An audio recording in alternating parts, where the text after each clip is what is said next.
and I'm gonna change the cover paper with a debates logo, and I'm gonna change the cover paper with a debates logo, and I'm gonna change the cover paper with a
Yeah. Oh yeah. There's.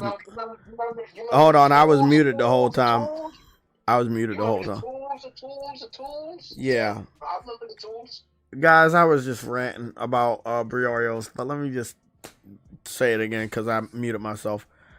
I highly doubt casual gamers or hardcore gamers would want to play Grand Theft Auto 6 on the worst gaming console on the market. The console that's so weak that it doesn't even give you the option of playing between resolution and performance mode. The console that misses shadows, misses textures. The console that's closest to the Nintendo Switch 2. Like, do you truly believe that that's how gamers want to play Grand Theft Auto 6? Briarios, no one else, because you brought a statement to this channel from a world-class idiot.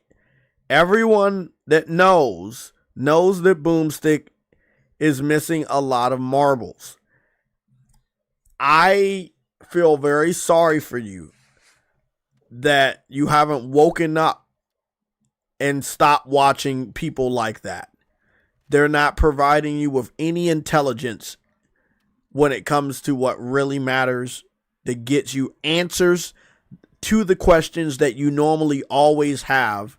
You're not going to get it from people like that. People that are living in a delusional reality versus what is really going on. They're not going to help you as a gamer to understand what is going on in the news cycle, what is going on with games coming out. It doesn't matter what aspect of gaming it is.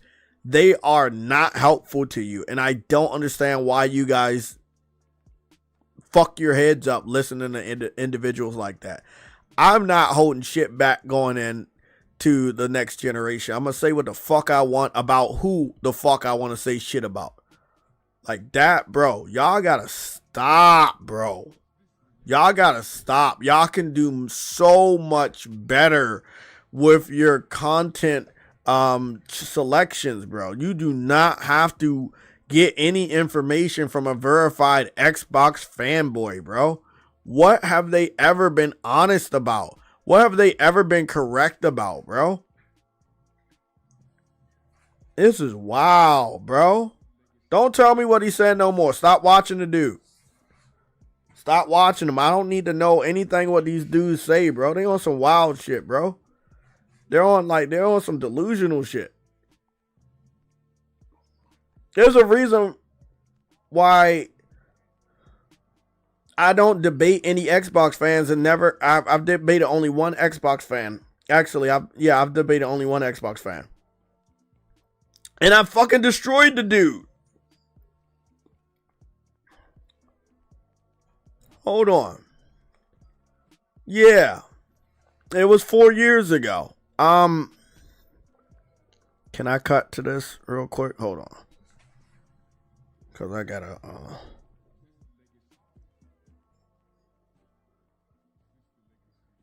let's see if I can send this over.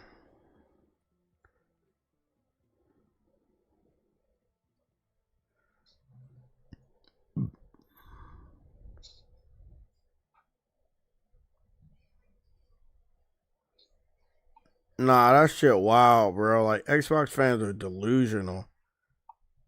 Like, you guys are gamers. You're smart enough, right? You should understand that nobody wants to play on the world's weakest fucking console. Like, none of you guys are picked up a Switch 2 in anticipation of fucking Grand Theft Auto 6. Because, first of all, the system's too weak to get it. And the system isn't getting it. When it comes to Xbox Series S, bro, this is gonna be laughable when Digital Foundry is forced to do those comparisons. Like, this shit about to be really, really fucking funny.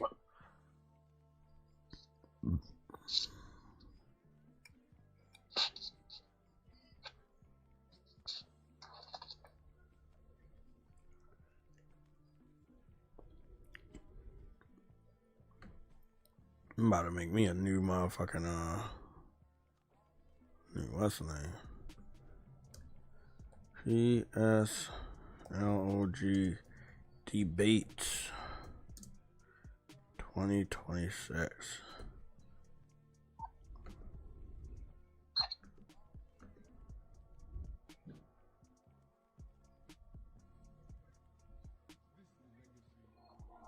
There we go. Cut that motherfucker.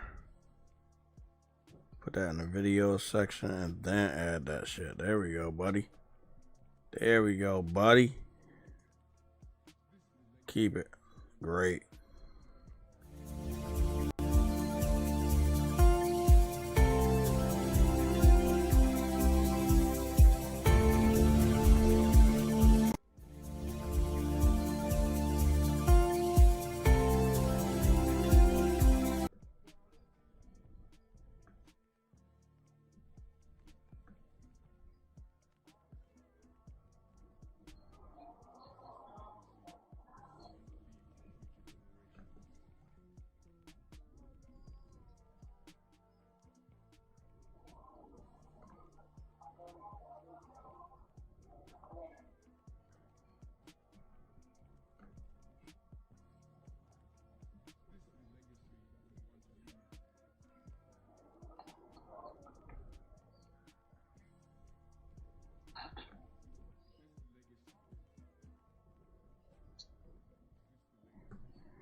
Yeah, we can do better than listening to Xbox fans, bro, for real. Like, they don't even matter when it comes to Grand Theft Auto. Like, they 100% they do not matter. Yeah. They're so fucking easy, it's not even funny. Like, right now, they're begging Asher Sharma to keep games off of PlayStation. That's what they're doing right now. They're no fucking threat. They have no credibility whatsoever of someone or a group of people you should take any gaming advice from or any quotes from. They are gone. They lost the console war 4 times. What, the original Xbox 360, they ended up losing 360 and they lost 360. I'm sorry, I can debate anybody on that one too. I'm ready for you. I'll debate you on the 360 versus PS3 because that's fucking easy. Original Xbox 360, Xbox One, Xbox Series X and S, 4 generations. They lost 4 times. PS2 outsold original Xbox. PS3 was a better gaming console all around. Had more IPs, had more multiplayer first party IPs, had more game of the years that meant something to the generation, pushed the boundaries of play, pushed the boundaries of graphics, had better technology with Blu-ray technology, had something better, which was the first metaverse, which was PlayStation Home, something that Xbox could not do, had free online play. PlayStation Plus gave out free games first before Game Pass was even fucking created. Bro, like, don't fucking get me started. Don't get me started. Don't get me started on PS4. There was completely fucking just, they got decimated. And now we're at this generation where PlayStation's on the verge of selling 100 million consoles for the PS5, and Xbox is afraid to share their sales numbers, which is going to be overlapped by the Nintendo Switch 2 by next year. So, like, man, don't even, like, Xbox fans, they got no leg to stand on. They're the last people you should be quoting. You shouldn't be telling anybody the stupid shit they say. You don't need to embarrass anybody else with the stupid, the delusional takes that they believe in, bro. It's not worth it, bro. It's not worth it. Don't do it.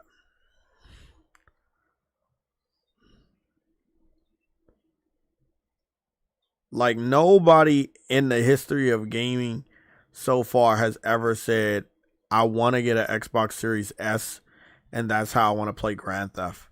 No one ever fucking said that shit, ever. You already know that PlayStation has the contract with Rockstar.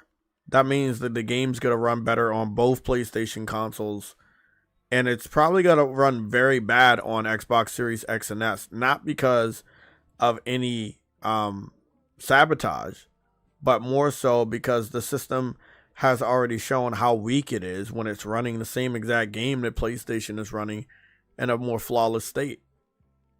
There's just too many bottlenecks in the Xbox. Again, that's what happens when you create a console that actually was created like a fucking PC versus when you create a console that was created like a fucking console. We've taken a look at the insides of an Xbox Series X, and it looks like a fucking PC tower. Jumbled up mess. No real secret sauce, and that's why head to head with the PlayStation 5, and don't get me started with the PS5 Pro with PSSR 2.0, they can't fucking hold a candle to us. That's a fact. Multiple fucking analyses have been done from Digital Foundry for the last 5-6 years now, and it has shown that.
Oh, they don't got the Sony sauce. Don't get me started with the next PlayStation handheld, the PlayStation 6.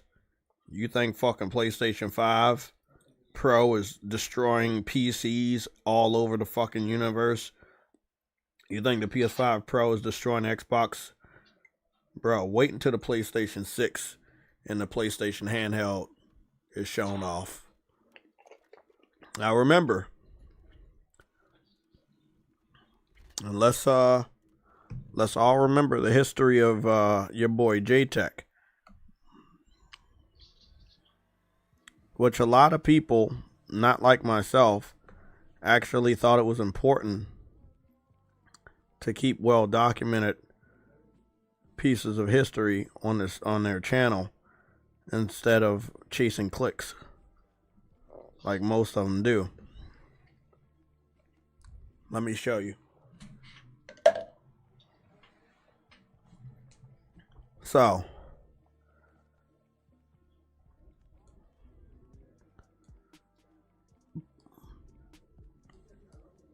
I'll chat later.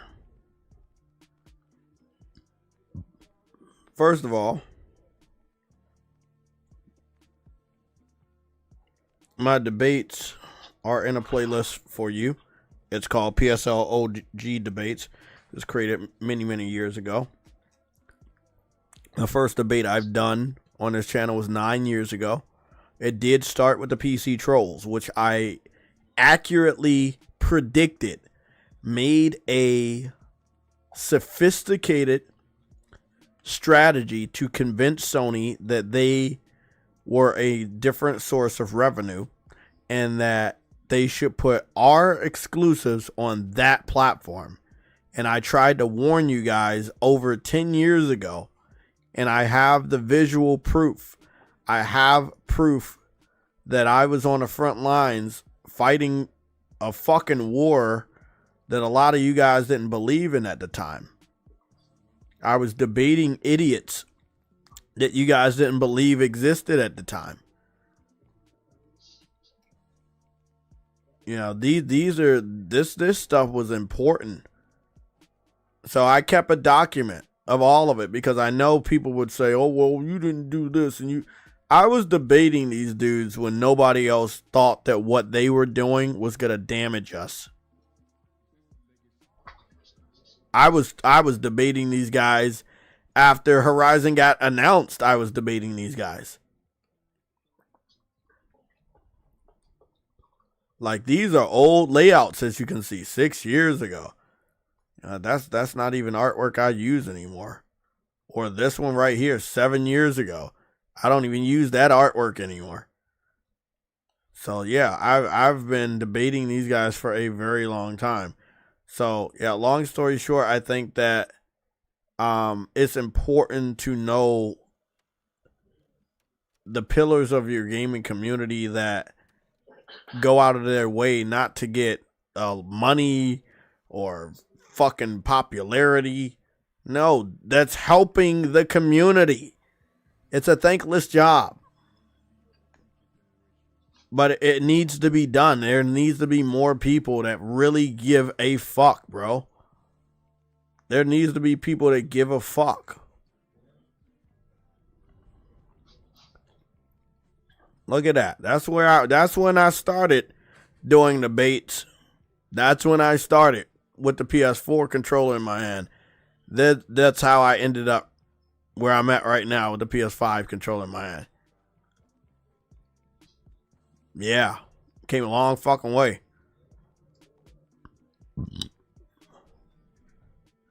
Long story short, people, and obviously you see a sprinkle of all these idiots that made videos about me. The PC fans could not stand that I found out about their strategy and was exposing that they were port begging for our games at the same exact time.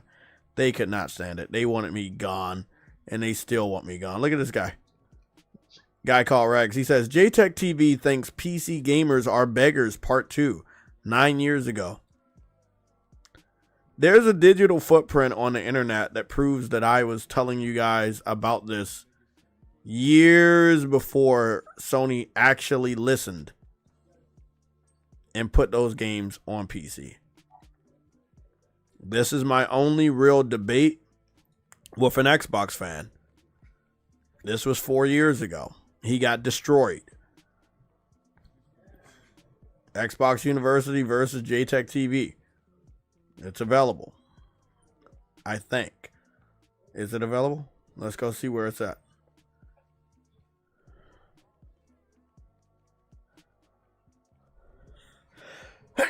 Excuse me. It is where it needs to be. Today's live stream needs to be where it needs to be too. So let's make sure that's where it needs to be. I could put it in live streams, and we're also going to put it in. There we go. JayTechTV debates.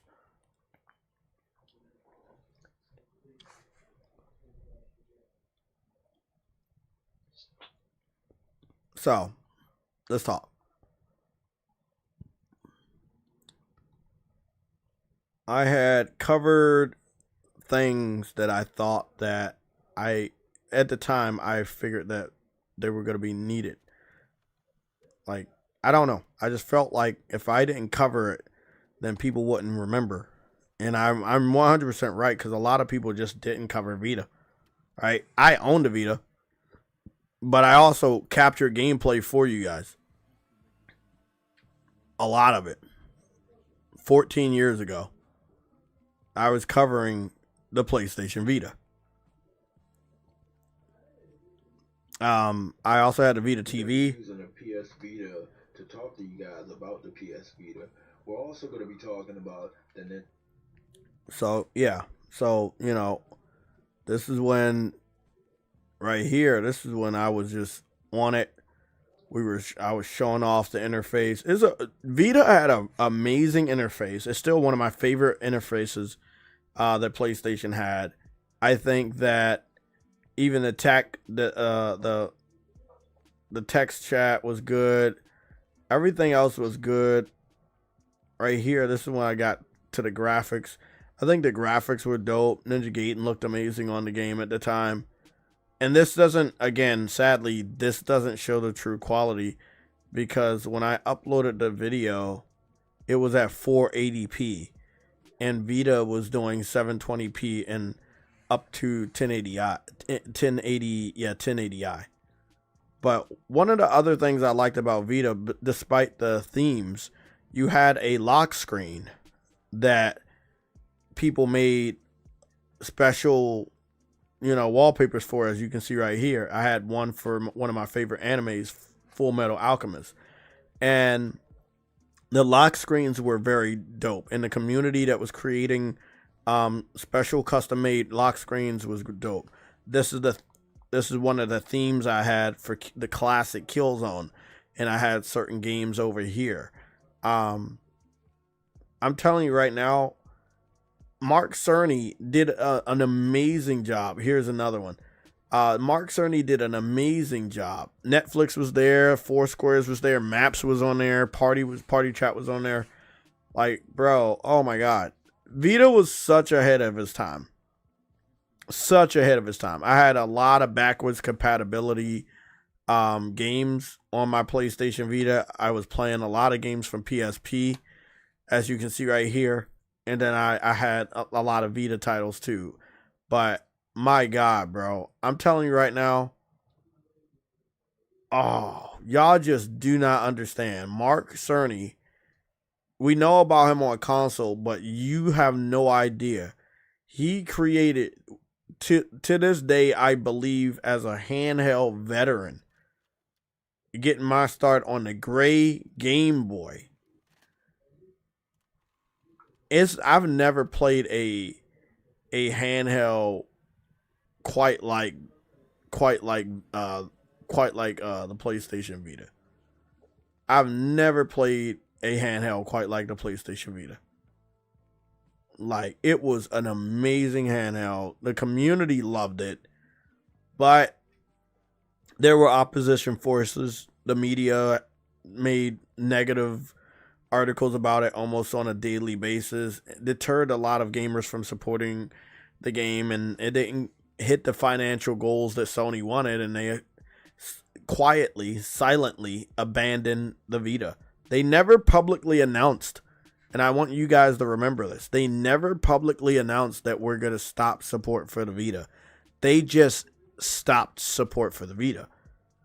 So if you're a PC fan and you're trying to say, oh, well, Sony has not came out and said they're going to stop putting games on PC. They normally never do. Their silence is a huge indication that they're not happy with something. And when they stop fucking with you, everybody knows people do this, and you may do it too. If you don't fuck with somebody, maybe you may just not fuck with that person. You may not tell that person you'll fuck with them, but you just may start to slowly not be around that person or not fuck with that person. You don't always got to tell somebody that you ain't fucking with that person no more. You don't have to.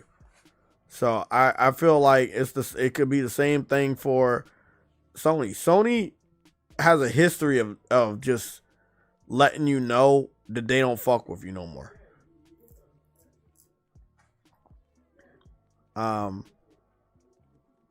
But yeah, I got a PlayStation Vita folder. If for whatever reason you want to go take a look at the PlayStation Vita and what made it so awesome, I have 22 videos for the PlayStation Vita in this folder.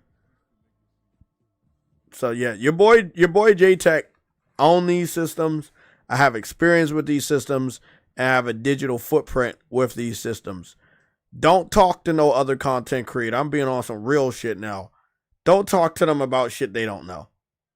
They're going to lie to you. If they weren't there, you're going to notice that they were not there. Do not talk to these guys about shit they don't know. Because you're going to be getting answers from someone that doesn't know jack shit about what they're talking about. So, yeah. But, yeah, shout out to Mark Cerny for what he did. This was a video that was captured on the PlayStation Vita TV, which I got specifically to do more captures. And as you can see from the video,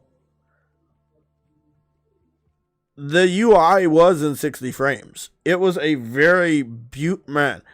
I'm telling you right now, the PlayStation Vita was so underrated. It does not get enough respect. You see how you could just move around any of the fucking apps and shit wherever you wanted, and have obviously was like looking at like a cell phone setup, but it was a handheld. But you could connect to AT&T and put a SIM card in there and actually use it as a phone to a degree. You did have Skype video chat and voice chat on Skype, and then you had cross game chat on there. So virtually you could use it as a phone if you're being honest. But it's crazy though. Like, Vita was truly ahead of its time. And your boy Mark Cerny, he did this. Oh, you know what? While I'm at it, I should go add this to the PlayStation themes section, because it's in the Vita section, but it's not in the themes and banners section. So let me go do that. Did I cover the themes again on Vita? No. Doesn't look like it. Oh, PlayStation Vita themes. Add this.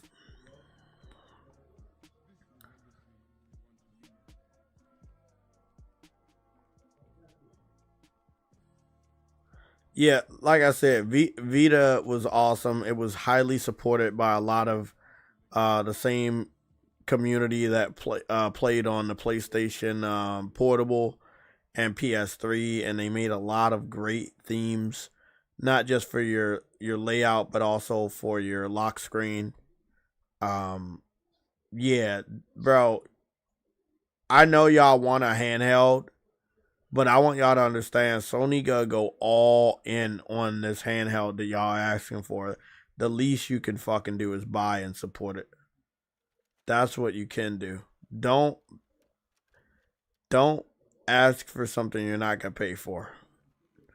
This is why Sony abandons certain things, and you be seeing how they be switching up. If it's not making money, they not gonna fuck with you for long.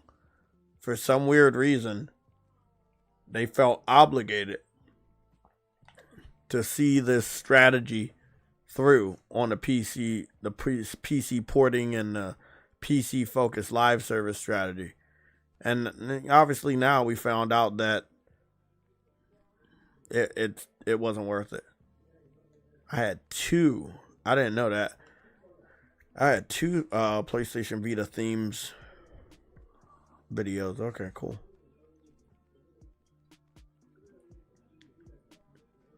This game system was so fucking great. So we were looking at graphics on Vita that were like above the PS2.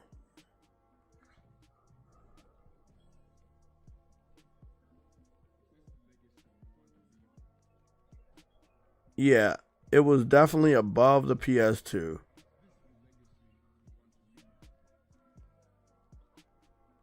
But it was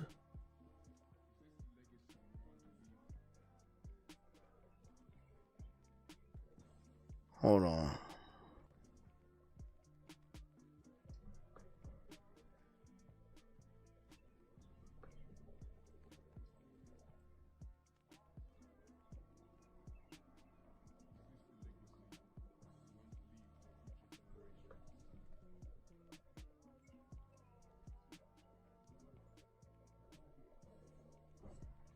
Yeah, it was above the PlayStation 2, but a little bit below some of the best games on PS3. But again, depending on the dev, you could really get some good looking games out of it. Yeah. If they do handhelds, bro, they gotta bring back the entire catalog of PlayStation Portable and PlayStation Vita titles. They need to do it, bro.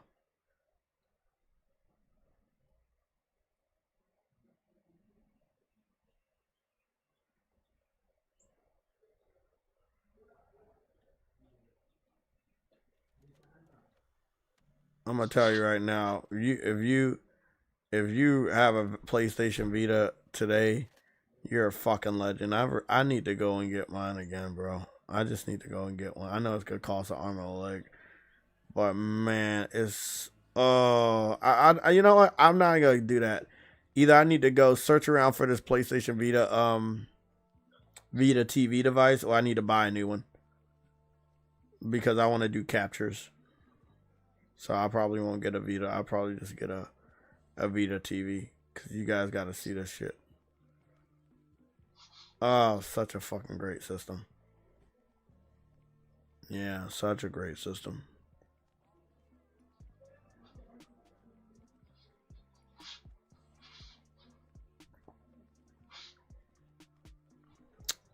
Yeah, don't fight it, bro. Like Sony really was the best at making handhelds. PSP, PlayStation Vita, they whooped Nintendo's ass, bro.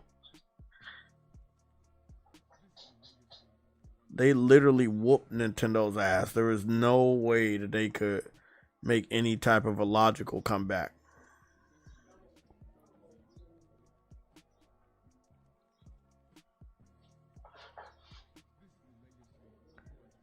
Trust me, if you were blessed enough to have a PlayStation handheld, you understand the greatness.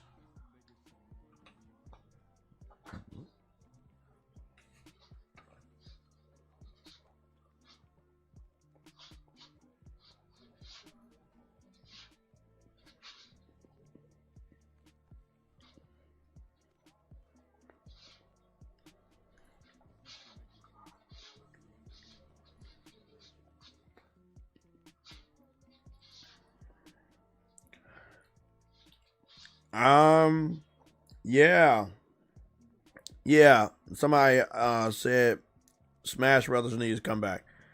Yeah, but with your system being weak as fuck, no one cares if Smash Brothers come back. They're gonna care, is your system capable of playing Grand Theft? Is your system getting Grand Theft Auto 6 this year? That's the only discussion anybody's going to have this year. What system has Grand Theft Auto 6? Right now, Nintendo Switch 2 will not have it at launch, and the PC will not have it at launch.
Yeah.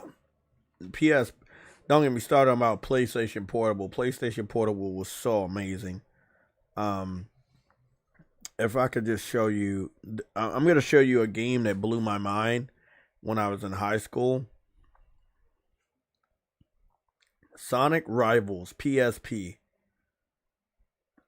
When I got Sonic Rivals, this was on the back end of me like getting the PlayStation Portable right after being on Nintendo DS, right? So I had the Nintendo DS in November of 2004. By the end of the following year, I had gotten a PSP for my birthday, and then the following year I ended up picking up Sonic Rivals. And I just wanted to show you what the graphics look like. Now, to you, it may not mean anything, but you need to understand that there was a big graphical gap between the original DS and the PlayStation Portable. I was a Nintendo fan, and I hated the PSP until I was given one on Christmas from my mom and my brother, which helped fund it. I'll say one thing. I knew what Sonic was. I knew about 3D Sonic. I had already beaten Sonic Adventure on my GameCube. So when I saw this in a handheld form, coming from playing Rayman 3D on the Nintendo DS, the original DS, I was like, oh, okay, this is crazy. I didn't expect these graphics to be so solid. You know, these are just straight 3D graphics. This is a good. Let's go take a look. Let's take a look at this. Now, again, remember this is a handheld. This is 2000, roughly about 2005 or 6 when I'm playing it, and this is just straight good graphics. It's just straight graphics. It's not like no tricks or anything. This is just how it looked back then. And I was blown the fuck away. This is a 3D, 3D Sonic game. 3D, 2D Sonic game. And it was fun. And it was on PlayStation Portable. And I was just like, wow, I didn't even know this motherfucker system was good. And don't get me wrong, I played other games. There was this JRPG I talk about, Brave Story New Traveler PSP, which when we got into the combat, and I showed you guys this a couple of times, once you get into the combat or see the character models, you're like, wait up, what's going on here? How did you get the graphics to look this good on a handheld like this? But they were able to do it.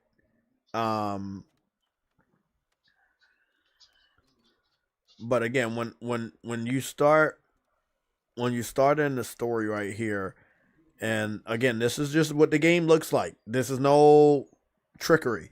This is what the game looked like on the PlayStation Portable. This wasn't Vita. This was PlayStation Portable. There were games on Vita that looked this good, just raw.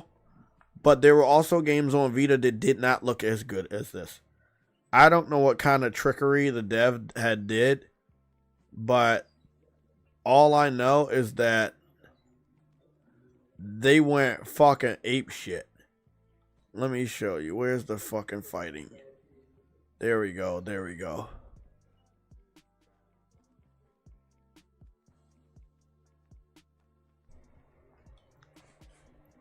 So the fighting was turn-based, but it was 3D. When you were running around, it was like kind of isometrical top-down. But when you were fighting, it was three-dimensional turn-based. Like this. This is how it was. And again, this is me coming from DS to PSP. As you can see why I never went back to fucking a Nintendo handheld. Because at this point in time, Nintendo was never able to graphically beat PlayStation with any handheld they brought out. So this is PSP, and then the other one's Vita. They just could not beat them.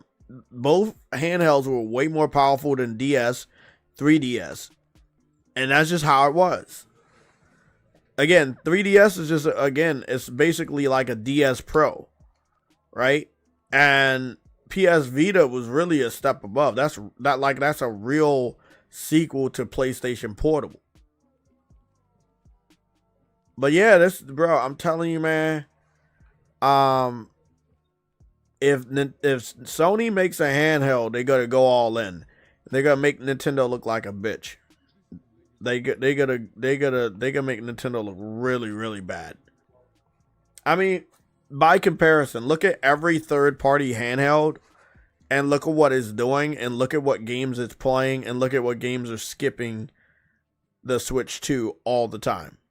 So just if we're looking at that logic that's readily available, we can already tell what it's going to be like for PlayStation.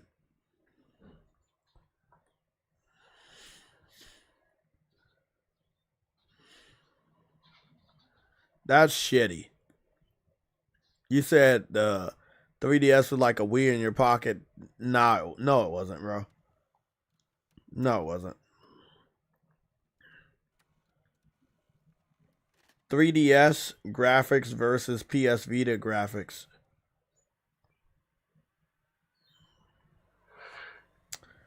I don't think that you understand how bad the visuals were for.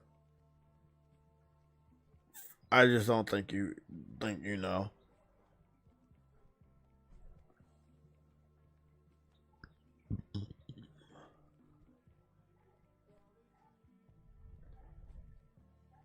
Let's go take a look at this comparison. And I want you guys to remember it, that Konami worked really hard with Nintendo to make sure that Metal Gear Solid Snake Eater looked really, really good on 3DS.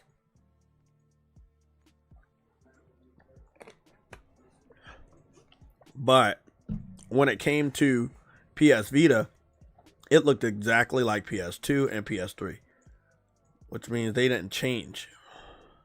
Oh, I remember buying this one too. Yeah, I remember buying this. The PlayStation, what is it, PSP Go. I had that too. Like, I mean, if you know handhelds like I do, if you live through it, when you're looking at the advancements of the technology, when you're looking at what it looks like, when you see this, you're like, oh my fucking God, look at that motherfucker go. That's what you're looking at. You're like, damn, PSP could really fucking do it. Remember, the PSP had theme support. You could have pictures on there you could have games, you had demos, you could put movies on your little SD card, bro. Like, bro, we had Final Fantasy Crisis Core. That game was exclusive to PSP for like fucking multiple years until it got a remake. And that game looked amazing. Yeah, we had a Resistance game that was 3D. Bro, we had Tekken. I don't even know if 3DS got Tekken. I know that fucking I know for sure the normal DS never got Tekken. And then a lot of people, emulated games on the PSP. It was easy to emulate. As you can see, somebody playing Super Mario 64 on their PSP. Because it was fucking easy to emulate. The emulation community loved this system. It was raw power, and it could handle anything.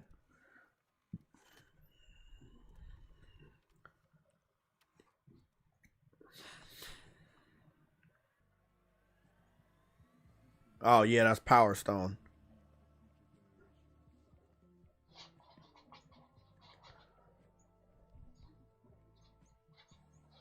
Now look, now they gotta go to DS. That's 3DS right there. That's the best they could do with Mario. Where's that one comparison where Oh yeah, we had Grand Theft Auto too. Yeah, we had Grand Theft Auto Liberty City Stories, and we had Grand Theft Auto Vice City Stories or something like that. Yeah, so we had 2 Grand Theft Auto games on PSP, which were backwards compatibility, and you could play it on PS Vita. Look at that fucking UI. That UI was something fucking special. That was a beautiful, beautiful UI. Yeah, we had Call of Duty on that bitch too, and it looked good. Look how good that shit looked. I'm sorry, the Vita was the better handheld. This is already showing me what I already know, and I didn't even need to watch this shit. I just wanted you guys to. Yeah, it had an OLED screen out the gate, bro. A OLED screen out the gate.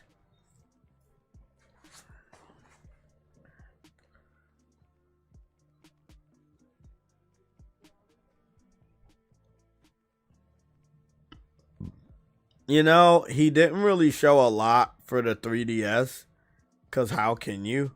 But I clicked on the wrong video anyway.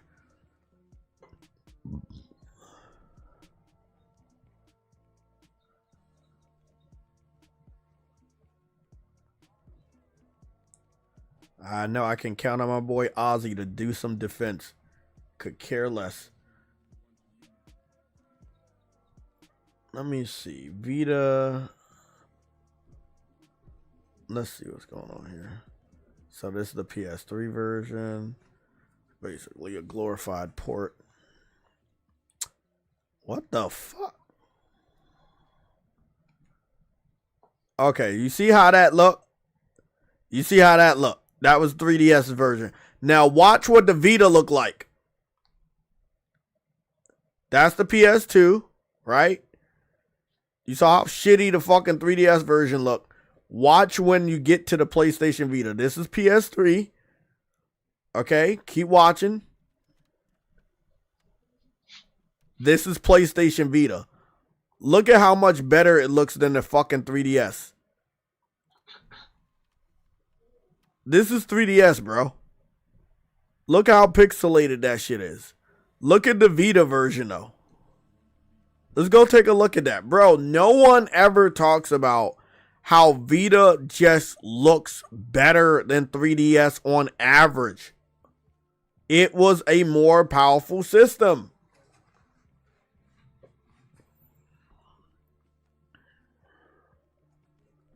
And I know people hate Sony, and I know they hate any and everything Sony do, but if Vita would have had the same type of chance that the 3DS had, even though 3DS had weaker technology, it would have still been around today. It's night and fucking day, exactly. Night and fucking day. Night and fucking day, bro. Look at how bad this shit looks, bro. Like, bro, what, bro? I mean, they definitely tried their hardest to make Metal Gear Solid Snake Eater look really good on 3DS. They did try their hardest, but their hardest wasn't good enough. Now look at Vita. Look at how good, look at how clear Vita looks. Look at how clear Vita looks versus what you just saw from 3DS. Look at the 3DS. Oh, sorry, this is PS2. Now look at the 3DS. Oh, Jesus, that looks way worse. Look at that. That is bad. This is PS3. And this is Vita. Vita is really, really close to what PS3 is doing. Bro, that little system was powerful, bro. That little system was powerful. I'm going to show you another game, and this was not on Vita. Valhalla Knights PSP gameplay. It's my favorite fucking PSP game. It truly is. Back then it blew my mind, and today and today it blew my mind. So Valhalla Knights was a action game, action RPG. This is just how it looked on PSP. Remember, this is not a Vita title. this is a PSP title, and this is how it looked. I remember it having these visuals that you're seeing right here that blew my fucking mind. Again, I'm coming from the DS, and I'm going over to the PSP. And I'm telling you right now, bro, it blew my mind. By the way, the game also gave you the ability to walk around in first person and look at things in first person. Yes, it was a PSP title, and maybe all the textures weren't the best, but they still allowed you to do that. And that blew my fucking mind.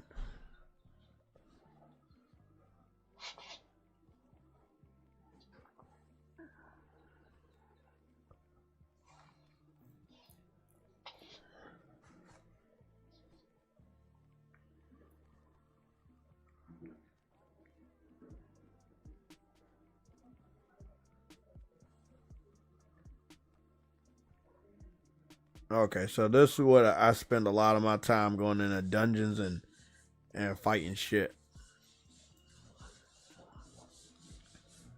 I know this place all too well indeed.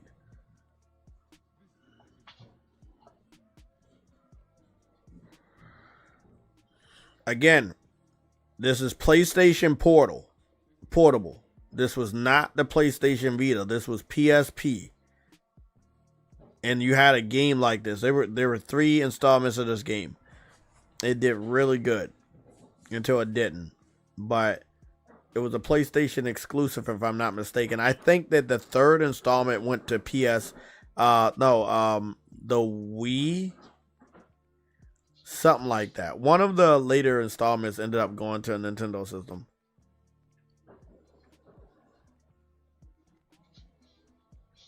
But I don't think it was the first 2.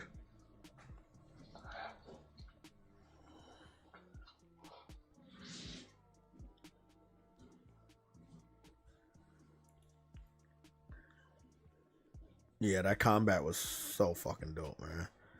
I used to love the combat.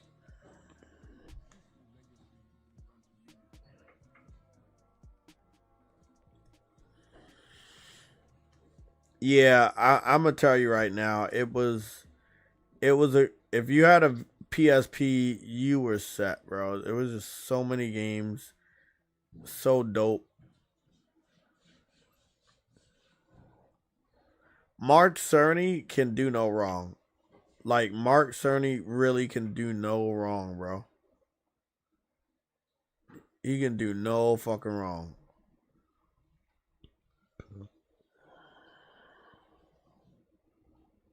Yeah, there it is. Valhalla Knights Wii.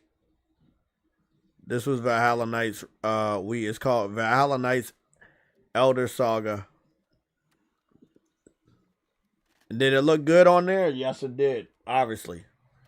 But when it first premiered on PSP with those visuals at a time that you just didn't really expect the game to do that. Yeah. Now, so when it came over to PSP, Wii, as you can see, they changed the art style a little bit. They made it a little bit more open. In my personal opinion, it lost its identity because it was a handheld game. And I think after this, it just didn't do. The magic had wore off, and then the IP just fucking went to sleep.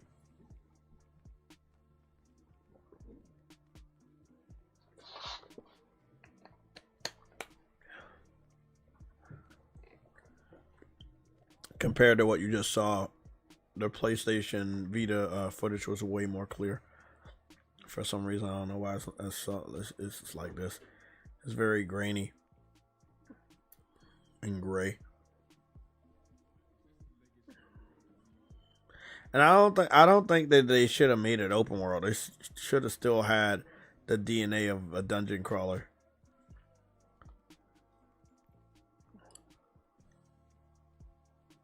Yeah.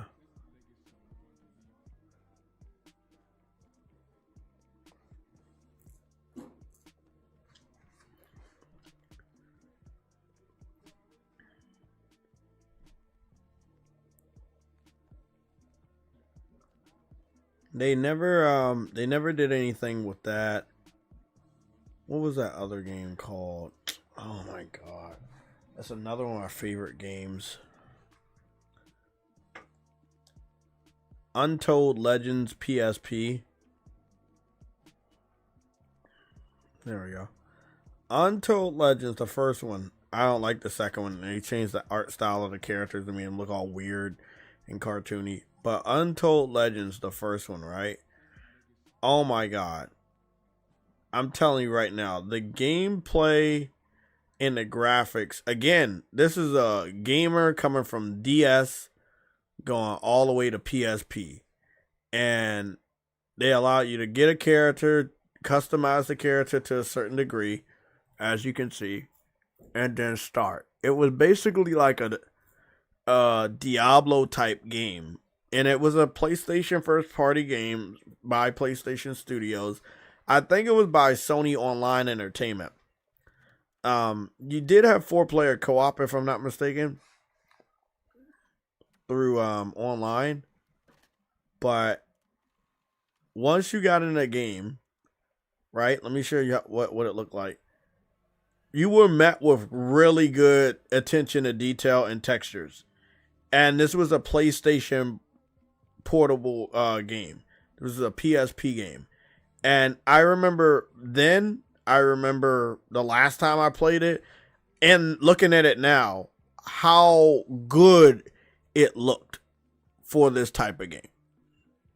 I was like, wow, y'all going crazy. The fuck you doing? Again, you could understand why I never went back to Nintendo handhelds.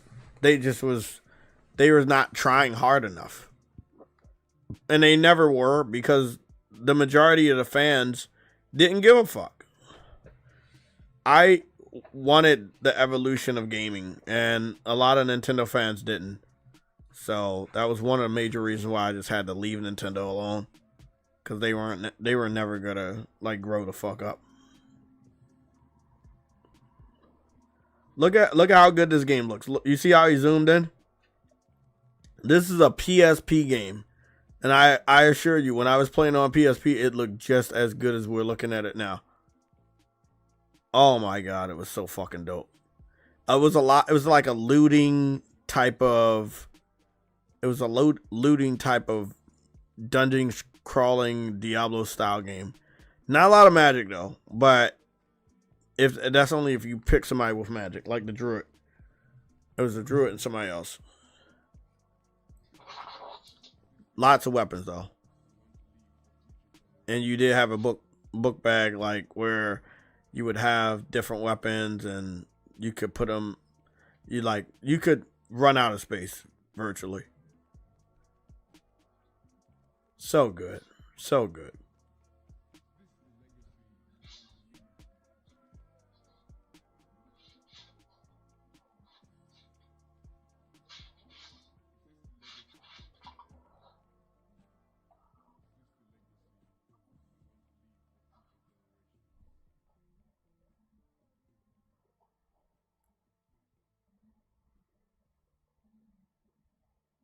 Yeah, it is pretty difficult to keep up with Kingdom Hearts.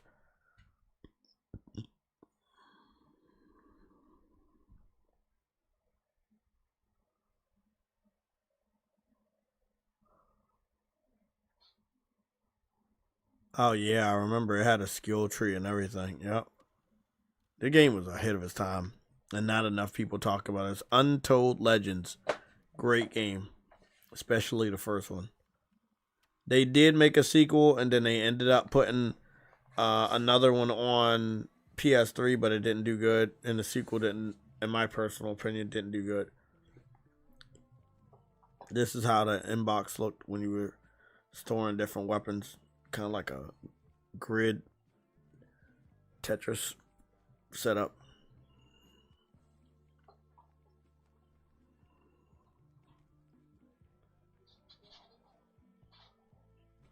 Fucking dope, man. Just fucking dope. Sony about to be on some shit, bro. When they make that new handheld, they about to be on some shit. Everybody better look the fuck up, because they are not going to pull punches.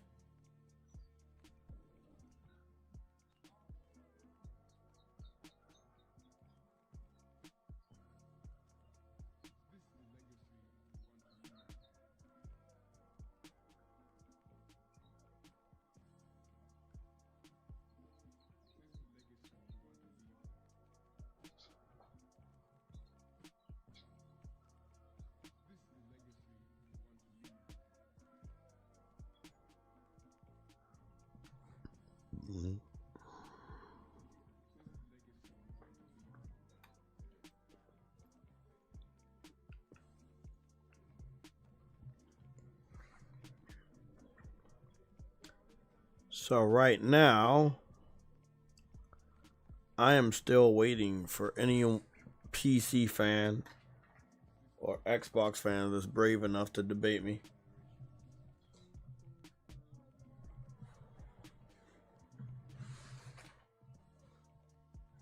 Remember, I was told that Sony did not say that they were going to abandon PC, but they never said they were going to stay with PC.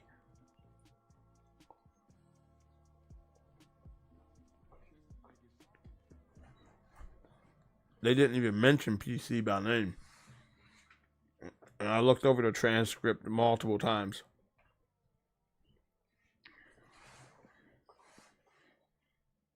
I'll give you guys a little secret. Underneath my Twitter post, underneath my community post, underneath my YouTube shorts, underneath my YouTube videos, and underneath my YouTube live streams, there will be PC fans that attempt to change the topic and to confuse you by saying stuff that's unconfirmed.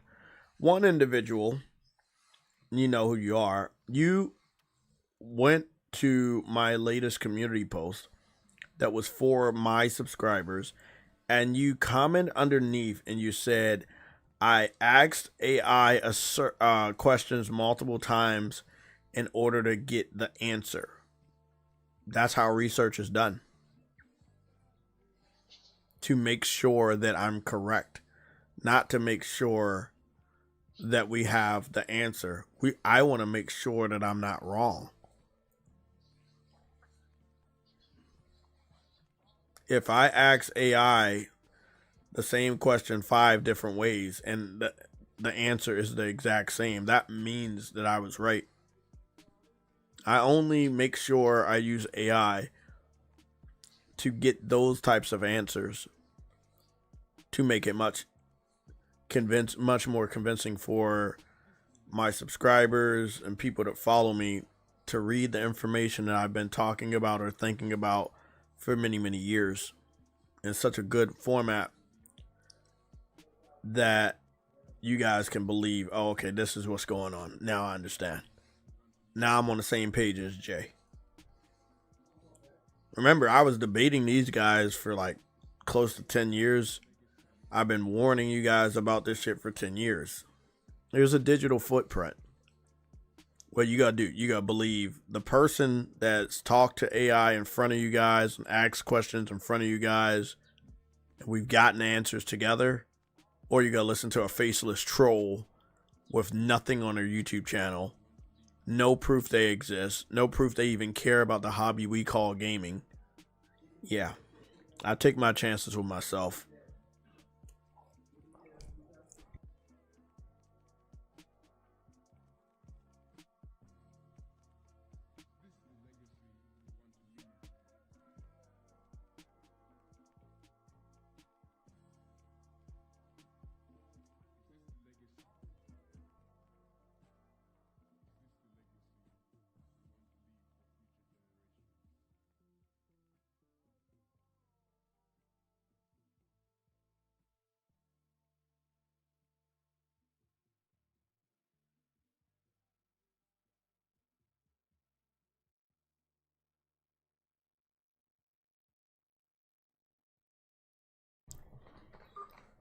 I'm about to hop in the Discord.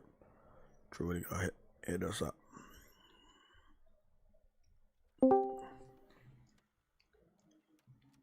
What time we start? We start around 5. So it's like 6:30. So at 8 o'clock it'll be 3 hours. I'm still waiting. The chat's been open since we went live, by the way. You don't need to subscribe to be in the chat.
Yeah, the PSP Grand Theft Auto games were crazy because, and a lot of people don't understand, like those were exclusive. There were no 3D Grand Theft Auto games on handheld at that time. They weren't available on DS or playable on DS. They weren't available on 3DS or playable on 3DS. Years later, they ended up going to cell phones. But yeah, when the handheld stuff was going on and it was PSP versus DS, like that shit was exclusive, and that was a big fucking deal. That was a big deal to play Grand Theft Auto on the go.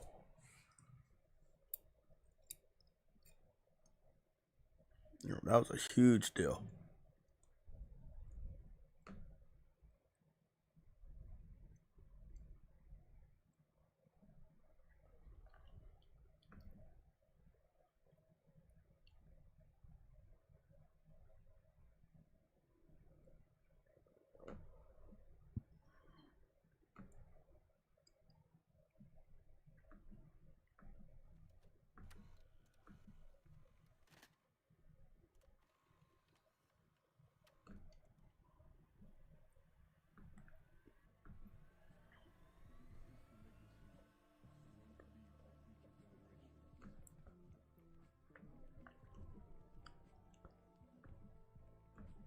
I'm waiting for any PC fan that has the balls because I know that you guys are comfortable sowing seeds of doubt underneath the comment section of my YouTube post, whether it's a video, a live stream, or a YouTube short, or even a community post.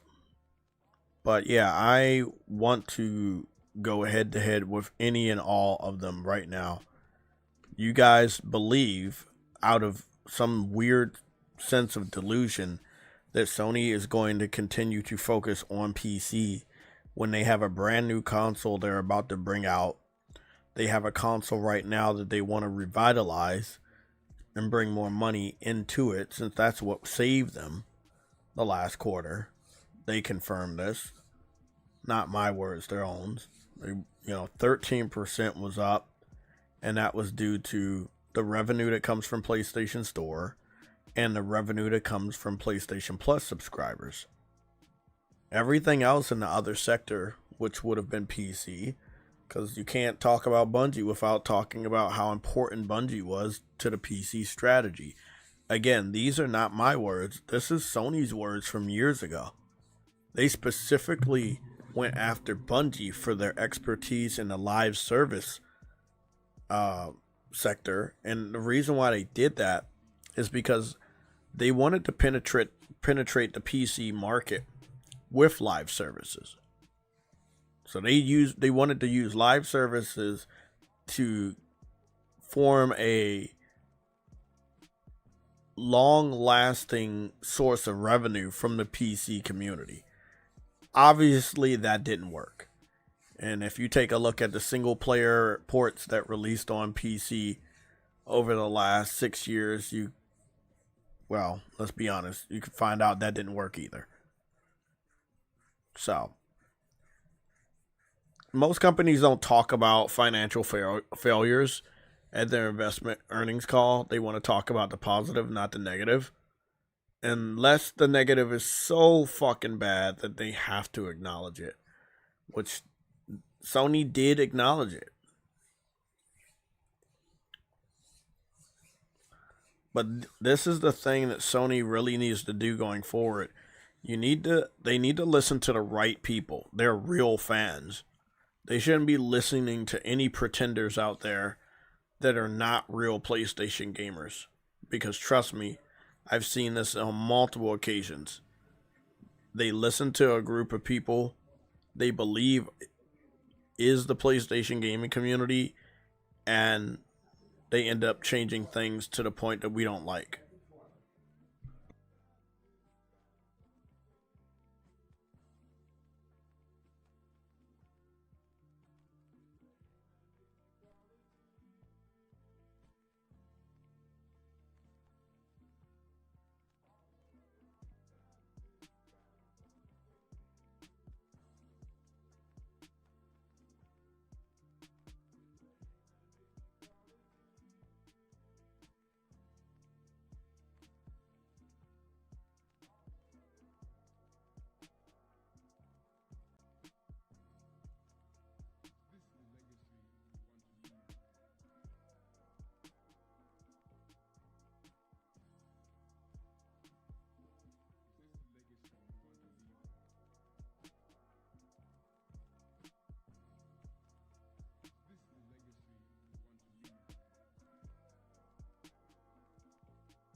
Oh yeah, that marketing for PS5 Pro, PSSR 2.0 with Grand Theft Auto 6, that's gonna rock the house.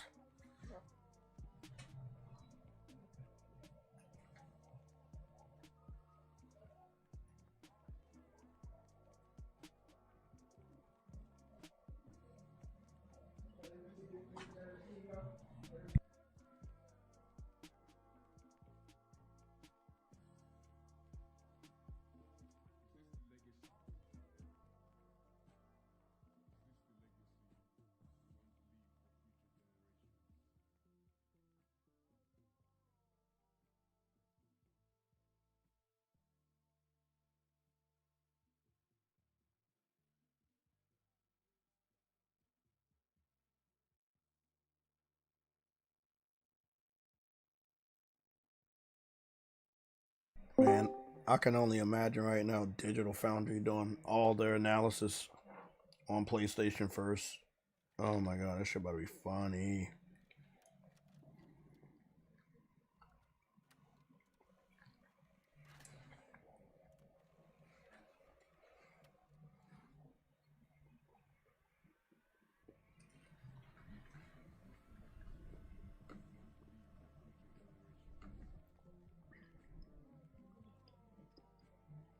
Let's check out something real quick.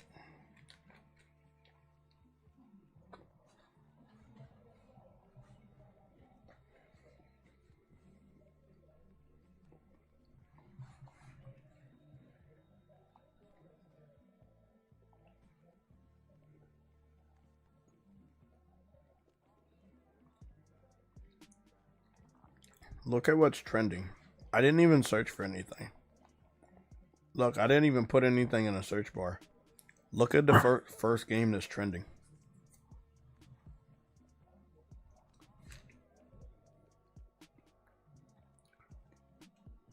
Just announced.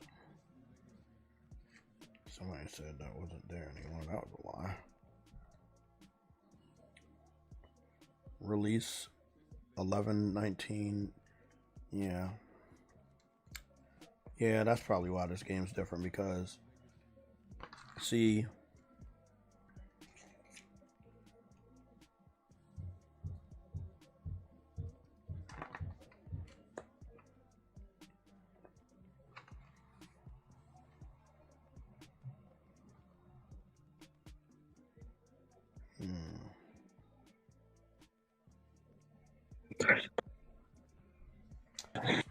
let's see what's going on. Experience the biggest and most immersive evolution of Grand Theft Auto, of the Grand Theft Auto series. That's how they have it written up here. Rockstar Games. Release November 19th, 2026. So that pretty much confirms they're going to be doing stuff online.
see what else we got for Grand Theft Auto.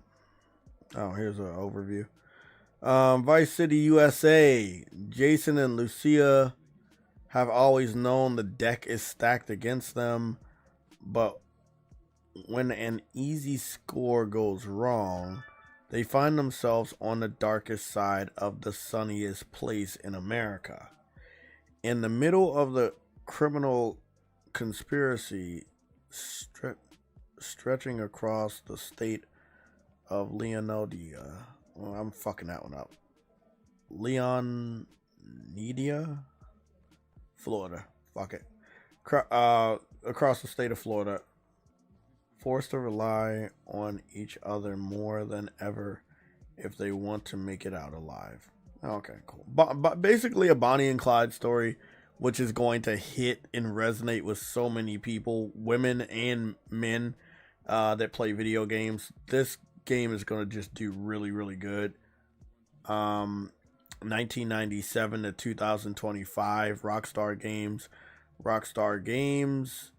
Grand Theft Auto 5, VUI, which is 5, and Rockstar are related logos and trademark of Take-Two Interactive Software Incorporated.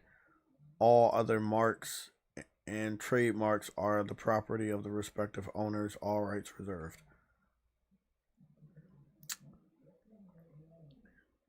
Action third-person shooter.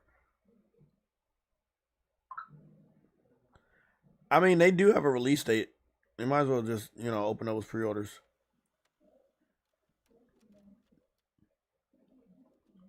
But obviously, they want to do that with the new. They want to do that with the new trailer. Now, this is what's interesting. A lot of people don't really talk about it. Is that there's a part, I think, in the newest trailer, or part 2, where you see Lucia and she looks buff as fuck. Like she's like jacked. And as you can clearly see, we got good sweat going on right here. Not just the sprinkles, but you can see the sweat on her skin, stuff like this. She's clearly in the gym, boxing, and it looks like that's going to be a pastime similar to Grand Theft Auto San Andreas. It does look like, some of your recreational activities will have a physical boost or visual boost, or even a statistical boost for your character. Similar to how if you ran around a lot, you could enhance your stamina bar on Grand Theft Auto 5 online. So it's really cool that it looks like they're going to be bringing that back. Again, just one little small detail. You see her necklace is a punching a boxing glove.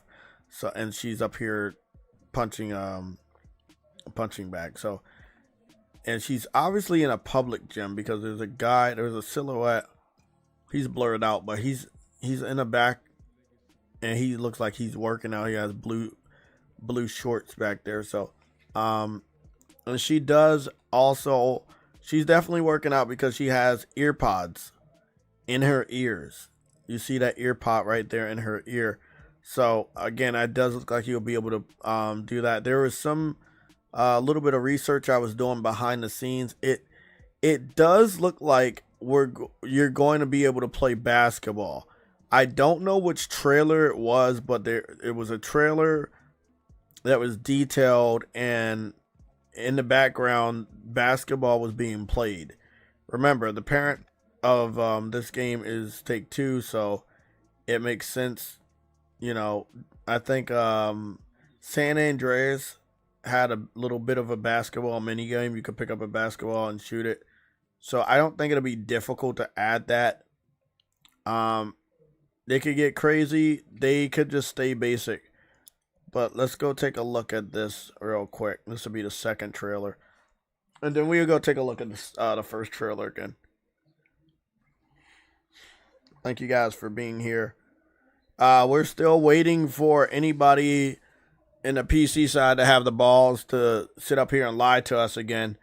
Trust me, if you see these guys underneath any of my comment sections on my videos, my live streams, my YouTube shorts, any of my community posts, or my Twitter posts, you know to not trust these guys. Look, man, if they're a faceless fucking troll, and they're telling you not to trust me, but I fucking show you everything. Like, who do you think will lie to you more? Me or somebody you don't even fucking know? Making a fucking fake ass account because they got blocked 8 times. Yeah.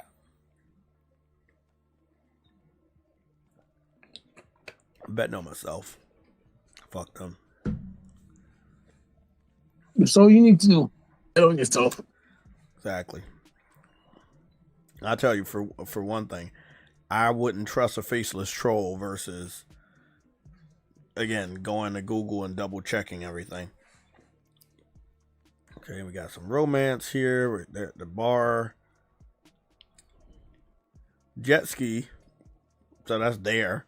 Obviously, jet skiing was dancing, clubbing, drinking. These types of things were in other Grand Theft Autos. Ballad of Gay Tony had a club. Grand Theft Auto 5. Drinking, you could drink on there too. So that's dope. This story is gonna be fucking dope. And the characters look like they're gonna be really fucking memorable. Yeah, she was fighting in a fight club just there. Nice wheelhouse. I'm trying to pause. At some good parts right here. So right here, this is what I was talking about. So she's at a fight club. You can see she's in a steel cage. So she's gonna have some really good combat skills, kicks, stuff like that. So that's gonna be a little different for us to have that type of a deep of a combat. Right there, you saw she was mounting another female about to fight her. It does, again, strip clubs are back, but we already had that in Grand Theft Auto 6. The difference is the female character models are going to be this one right here. This is what I love. The female character models are going to be just much more realistic. We know modern journalists hate females that look like real females, so they may take points off for the game. Now, we're talking about this one right here I love so much, Truity, is the hidden marketing clue that PlayStation was going to get the marketing.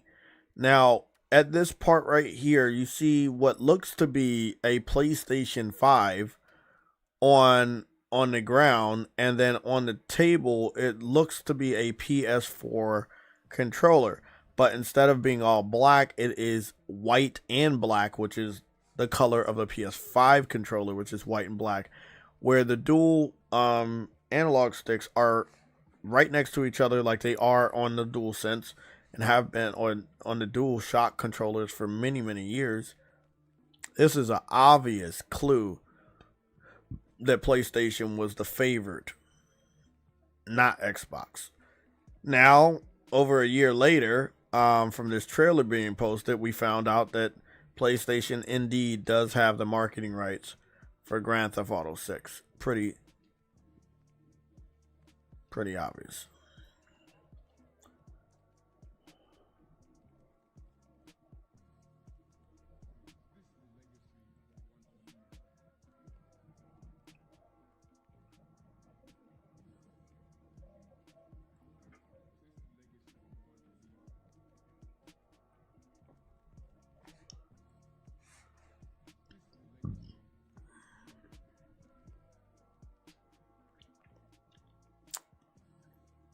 I don't know, something about it. It's just like it feels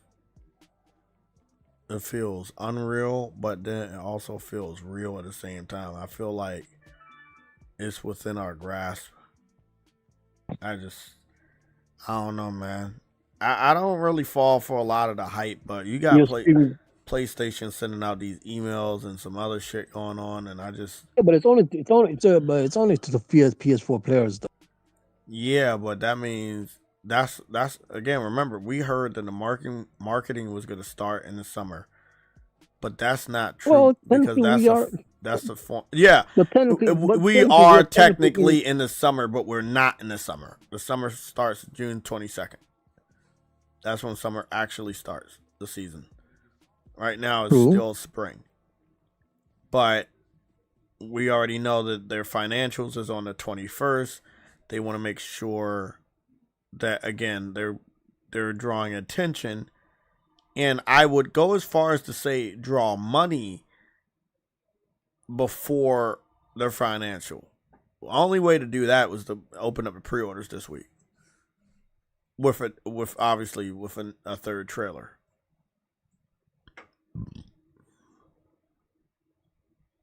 I do have a question for AI. I didn't see any basketball in any of these trailers. But I know the basketball is definitely gonna be in there. It's kind of like when when I was people watching on Spider-Man 1, and you saw people playing tennis and you saw people playing basketball. You couldn't really do anything, but it was still nice that it was there.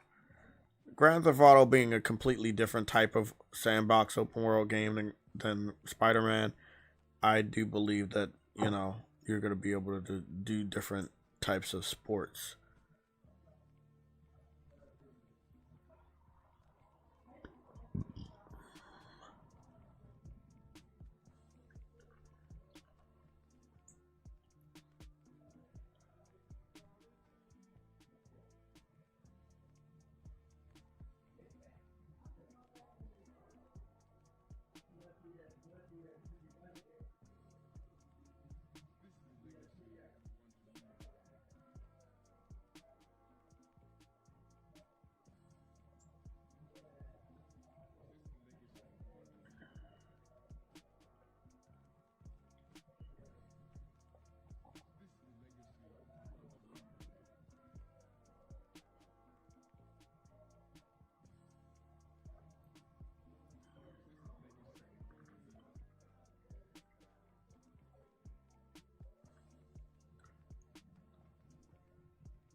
That's a lot of Game Pass right there.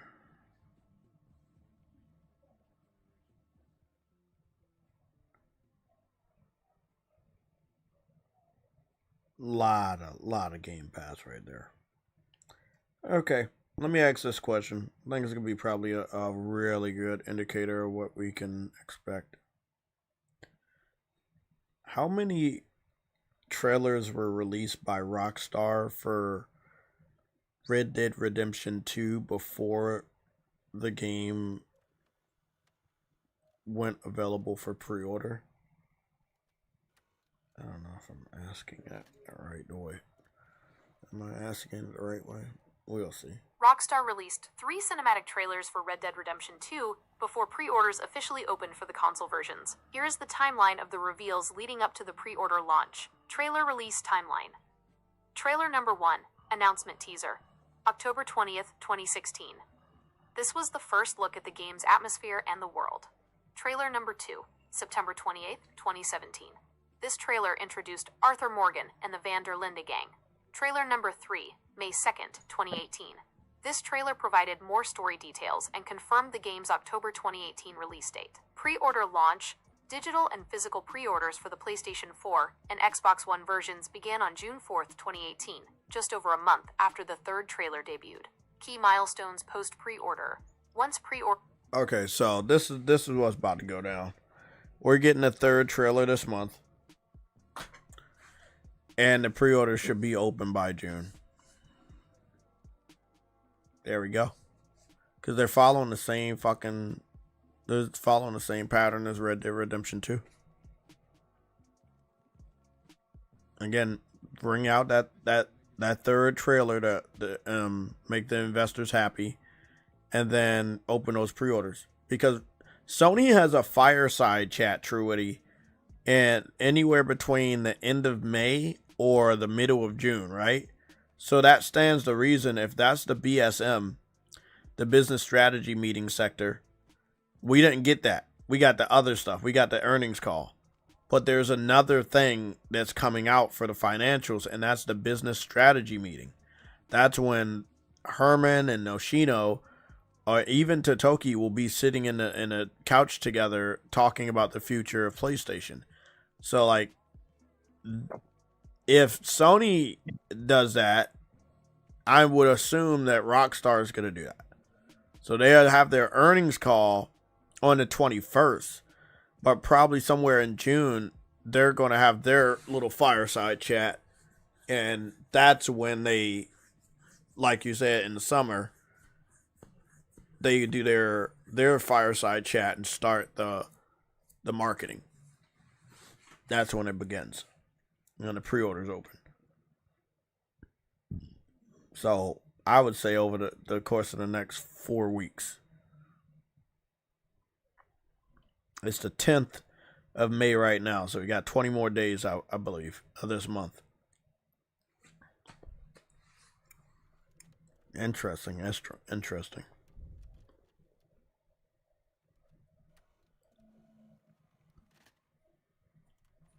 It said March 13th. Are you saying? Did you mean to say May 13th?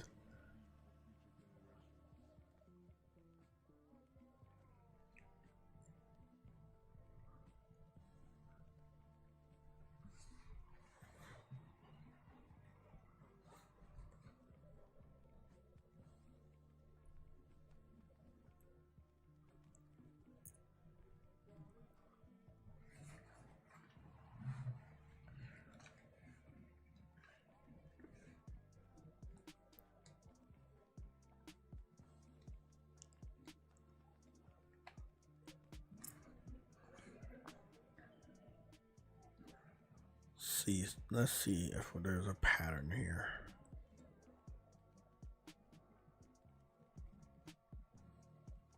Red Dead Redemption came out October 26th. Pretty much a holiday season game, obviously.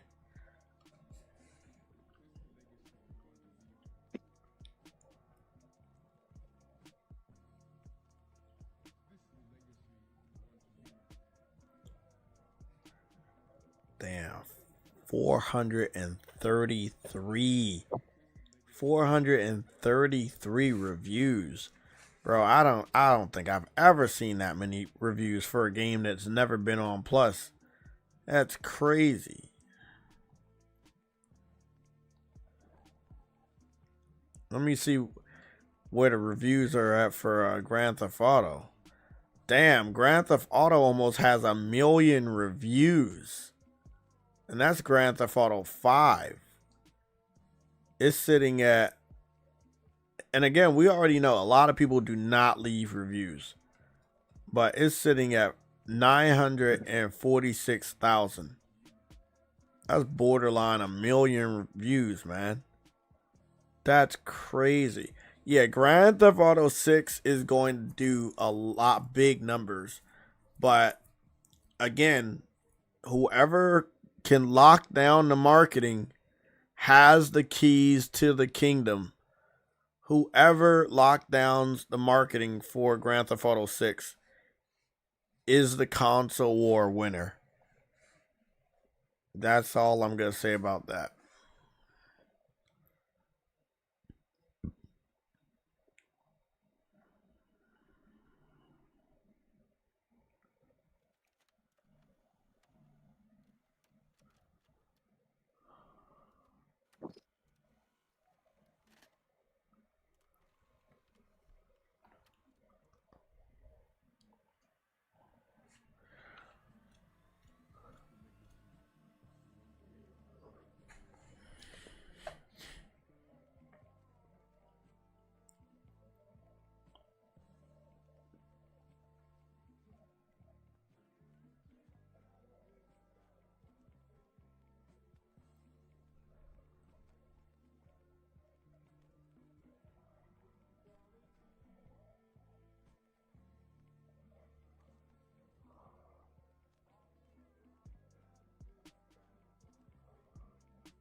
Yeah, shit about to get real, bro. Shit is about to get real. I don't think PC fans want to acknowledge what's about to go down with this because they know it's gonna hurt their feelings every fucking moment that this game isn't confirmed. And Rockstar will not fucking confirm it. That's the funny thing. They will not confirm you guys are getting it a year after. You want to know why? Could be more. Could be more. Exactly, because Grand Theft Auto 5 took 570 plus days to come out on PC across two different generations, two different releases of the same game on two different generations of consoles. So I'm sorry if you're a PC fan and you're like, oh, I'm gonna wait it out. Can you really wait it out when Grand Theft Auto 5 story spoilers and character spoilers are gonna be all around you?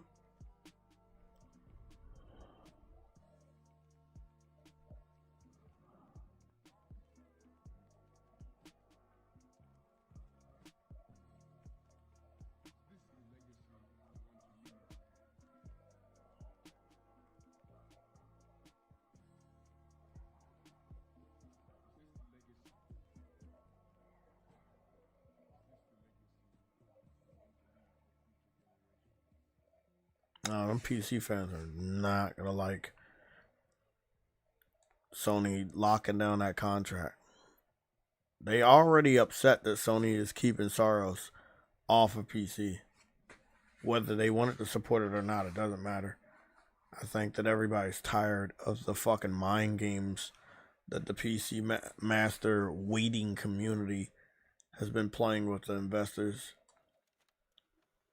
and with all the developers.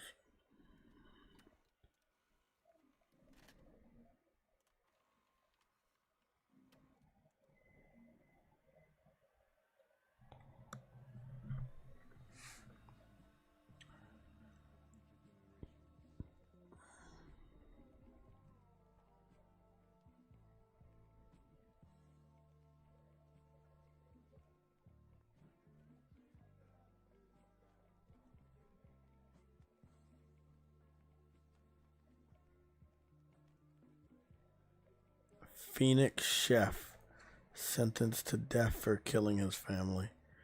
See, I never really understood why when people get upset, they end up killing their whole family. If you're gonna kill yourself, I'm sorry, I can't say that. If you're gonna like not be alive anymore because of your own responsibilities or whatever you decide to do with your own life, don't drag everybody else down with you. That's such a sad story to even hear about. Take away your whole bloodline because you don't want to be on this rock anymore. Fucking crazy.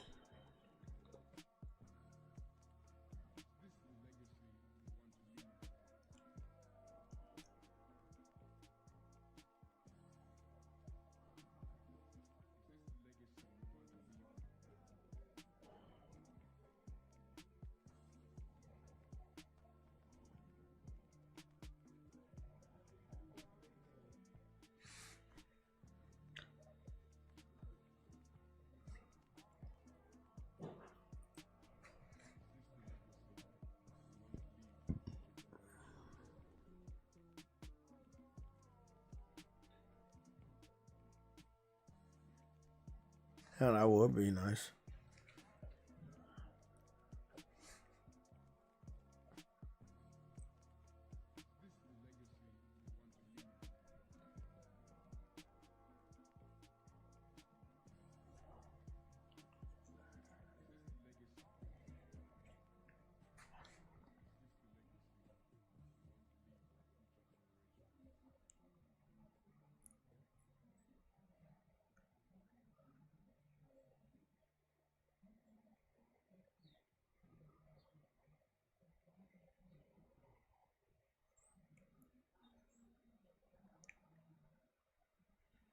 Fucking crazy. Yeah, the final blow to PC is Grand Theft. Like PSSR 2.0 coverage, PS5 Pro coverage, that's good. That hurts them, right? But watching Grand Theft Auto 6 play in the same high quality level as the majority of the mods that they've designed for Grand Theft Auto 5 over the last couple years proves that we don't actually need mods to get to that level of quality. If a developer takes their time and works with good hardware, they can create a quality game that looks good without mods. This is one thing that a lot of people need to understand. If PC fans need mods to make their games look good, then that means their games don't look good. If they need mods to pretend and give the world the illusion that the game looks better than it actually does raw, that means that it doesn't look good.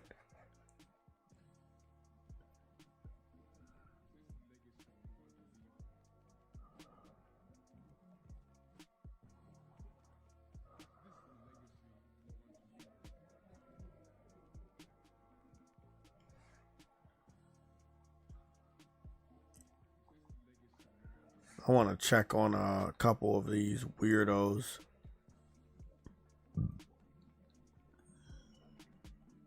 We're going to check on Fratanga, and then we're going to check on Joe from Seattle.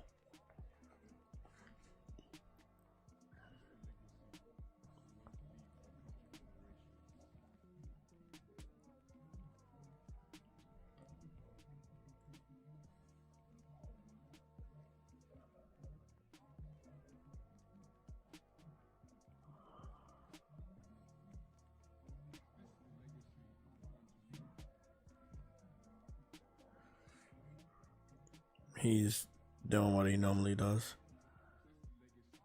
Going after Nintendo fans for clicks.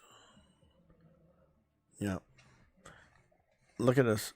So, over the last 3 days, not once did he talk about PlayStation is still putting their games on PC. What he says is Steam ruined Nintendo and Sony's greed plans, right?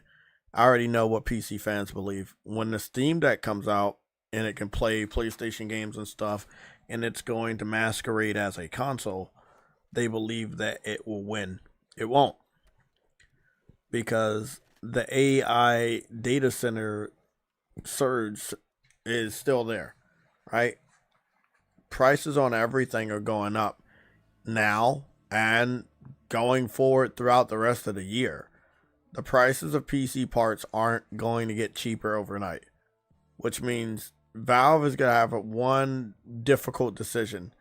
Bring out a underpowered Steam Deck that won't be able to play Grand Theft Auto 6, or bring out a underpowered Steam Deck at over $1,000 that won't be able to play Grand Theft Auto 6 and expect PC fans to want to upgrade to a device that can easily be beat by a PS5 Pro without the update of PSSR 2.0. Because if you do add PSSR 2.0, that's when PS5 Pro just starts leapfrogging different graphics cards without the handicap of DLSS fake frame generation. So again, he's posted videos over the last 3 days. He not once confirmed that PlayStation's continuously putting games on PC. We go from Joe from Seattle.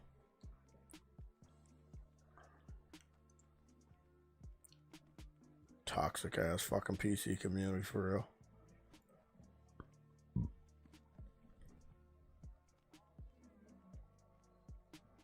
Grand Theft Auto 6 fanboys are absolutely insufferable. I wonder why. So he made 2 Grand Theft Auto videos, and this is going to be the norm for him. He says Grand Theft Auto 6 is not made for gamers and that's going to destroy. No, it's not. It is made for gaming. So this is where we get. This is what we at. This is what the PC fans are going to be doing. They're going to try to assassinate the character of Grand Theft Auto. They're not going to try to like the game because they're not going to have access to it. So they're going to hate on the game. But at the same exact time, they're secretly going to want the game on their platform. And a lot of the lower level PC fans that don't understand what they're doing, they're going to publicly beg for this game. That's how that shit's about to go down. They're going to be caught multiple times by people like myself port begging for Grand Theft Auto 6. This dude really thinks he can go and slander Grand Theft Auto 6. I love the PC community. They're so fucking cocky.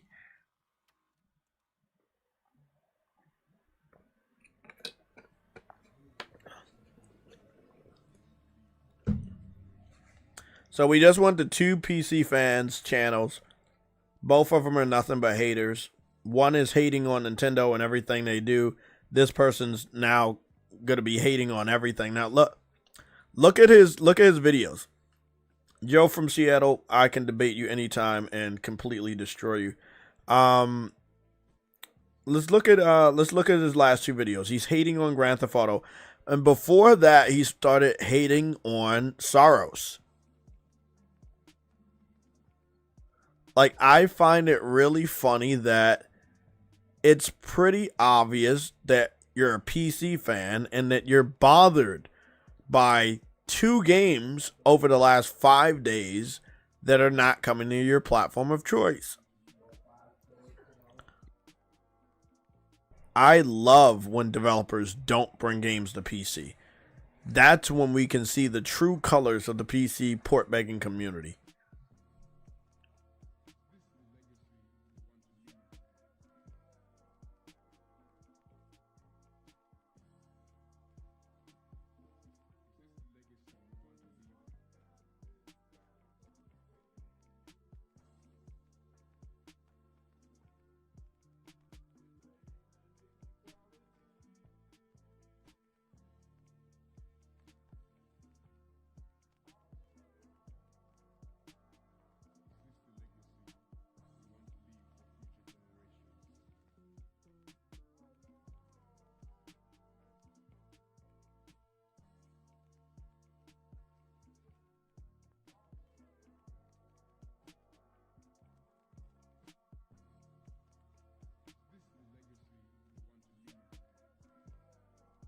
Wow. Da har det stått av.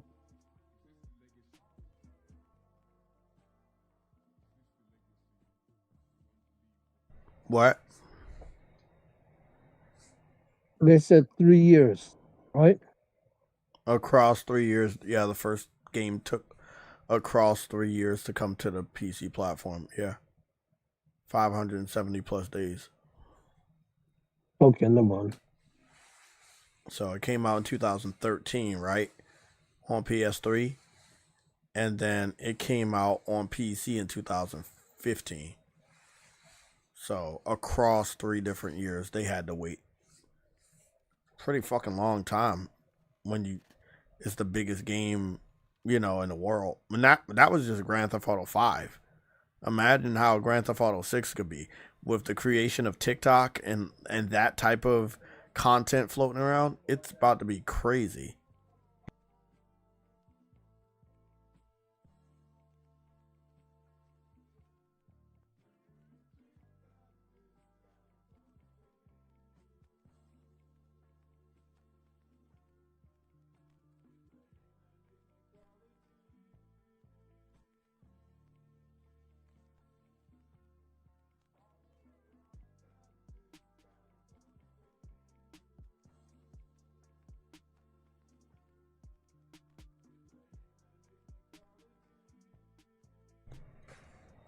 Does any PC fan still want to deny the fact that Sony could care less about PC? They have their own exclusives: Wolverine, Soros, Ghost of Yotai, Gran Turismo 7, Astrobot, and everything in between that is not available on PC. And then they have Grand Theft Auto 6. Coupled with PSSR 2.0, which will allow their console to show off games on a high quality, high end level without the use of a PC. They don't need PC to show off how good a game looks. And lurking in the shadow is the PlayStation 6. You don't want to have that conversation. We already know that most people on the PC side have not upgraded their gaming PCs in a very long time.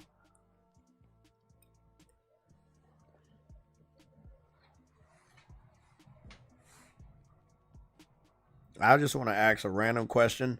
I'm not going to ask Google. I'm not going to ask AI. I'm going to just ask Google. Is there any truth that the majority of gaming PCs in the United States of America are weaker than the PS5 Pro with PSSR 2.0 factored in? Yes. Surveys and analysis show that many gaming PCs in the US are weaker than the PS5 Pro, especially with PSSR 2.0. This technology allows the PS5 Pro to perform like high-end graphics cards, but at a lower cost. There you go. That was Google. That was the Google search. If I go ask AI, it's going to give me more detail. If you're a PC fan and you try to come here and discredit any research I've ever done, that's cool. You're just going to make yourself look stupid. The information that you don't believe or you don't want to believe, you can go take a look at Google. Use Google and search the information you claim that is wrong. Or you think I'm what is it? Giving you misinformation. Please go use the same exact search engine I'm using to verify that I'm right before I go live with the information or go post anything to you guys anyway. They're going to tell you the exact same fucking answer. You guys got so comfortable at whatever top you thought you were that the whole fucking time PlayStation was surpassing you. The master race is a small percentage. It's not real. The majority of people that have a PS5 Pro outweighs the majority of people that own a 5090 and is connected to Steam in the United States of America. That's a fact.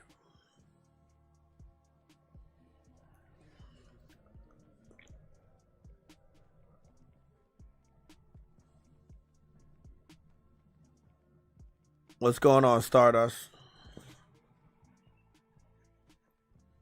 Ready for a debate?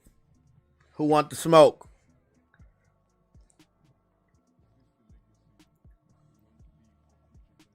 What is the percentage gap between the amount of people in the United States of America only that have a gaming PC weaker than the PS5 Pro, factoring in PSSR 2.0?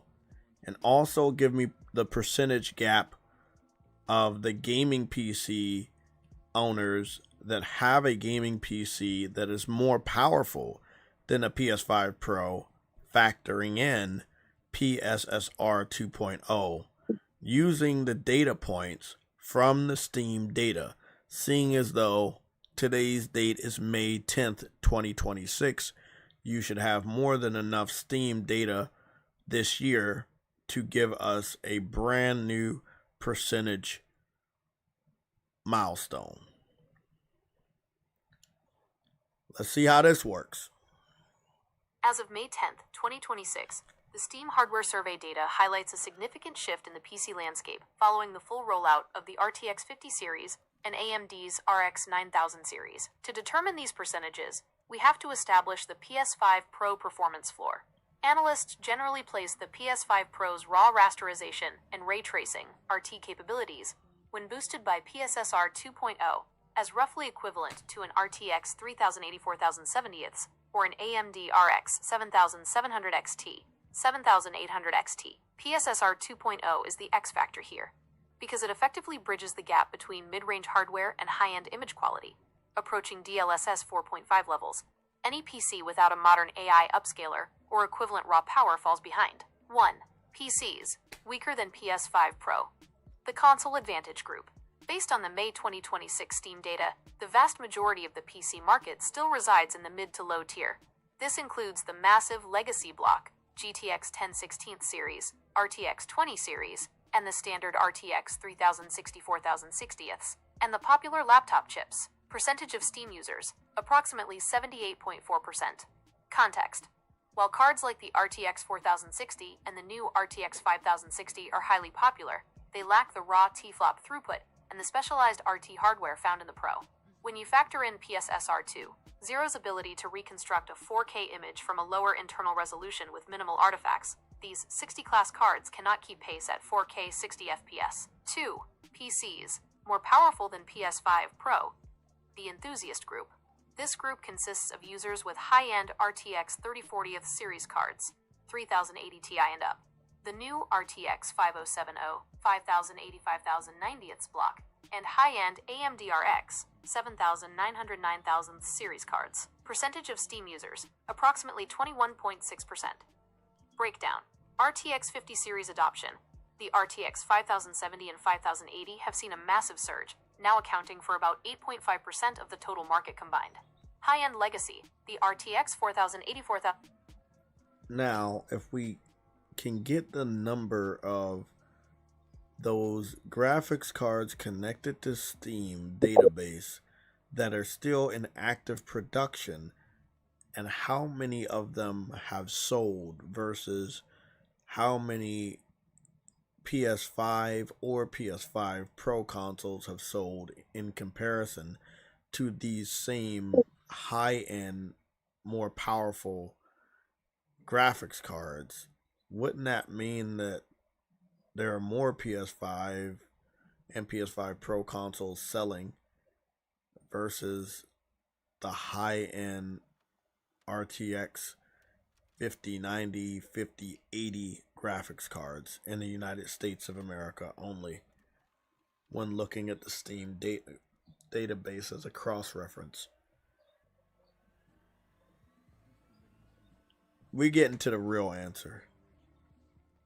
Based on the latest data from the Steam Hardware Survey and recent Sony financial reports as of May 10, 2026, your assessment is spot on. There is a massive volume gap between the total number of PS5 Pro consoles in American homes compared to the high-end enthusiast PC market. Using the current cross-reference data, here is how those numbers break down for the United States. 1. Hardware presence on Steam, high-end GPUs. While the RTX 50 series has had a strong launch, the ultra-enthusiast cards that clearly surpass the PS5 Pro's performance, especially when factoring in PSSR 2.0 efficiency, represent a very small slice of the active Steam database. RTX 5090 to 0.42% of Steam users. RTX 5080 to 1.34% of Steam users. Combined share, roughly 1.76% of the global Steam population. Even if we look specifically at the United States, where high-end hardware adoption is higher than the global average, these cards are estimated to be in the hands of only a few million enthusiasts. NVIDIA's production strategy in early 2026 has prioritized the RTX 5060 and 5070, accounting for 75% of their supply due to high VRAM costs, further limiting the volume of 5080s and 5090s in the wild. 2. PS5 and PS5 Pro sales volume, USA. In contrast, the PlayStation ecosystem has reached a massive saturation point in the US market. Total PS5 sales, USA. As of March 2026, the PS5 has sold approximately 29.44 million units in the United States alone. PS5 Pro factor. Early 2026 data indicates that the PS5 Pro accounted for roughly 13% of recent PlayStation sales in the US. This puts the PS5 Pro's individual footprint in the millions within just its first few months, already rivaling or exceeding the total active user base of the top-tier 50 series GPUs on Steam. 3. The production versus ownership gap. Metric. High-end PC, RTX 5080 5000. It's more of us than it is of them. which is something we already knew. There's a reason why Rockstar is skipping PC. You say something about Game Pass?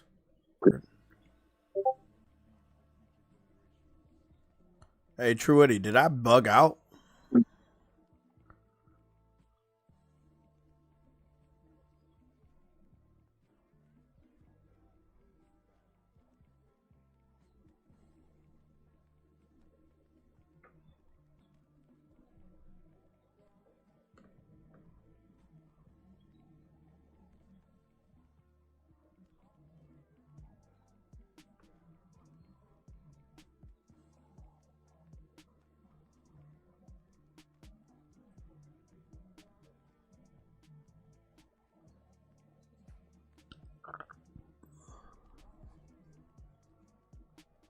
Oh, shit.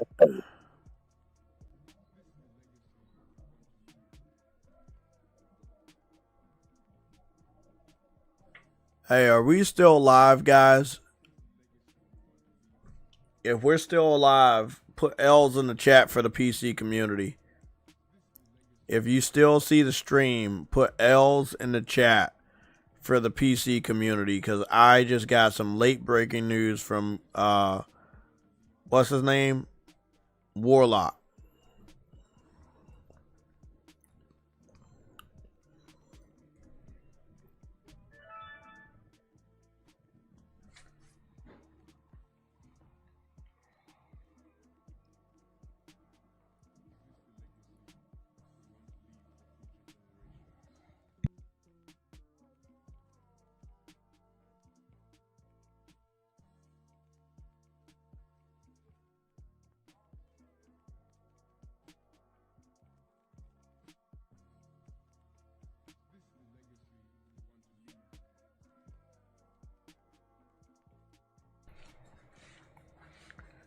Okay, let me give you guys this juicy info.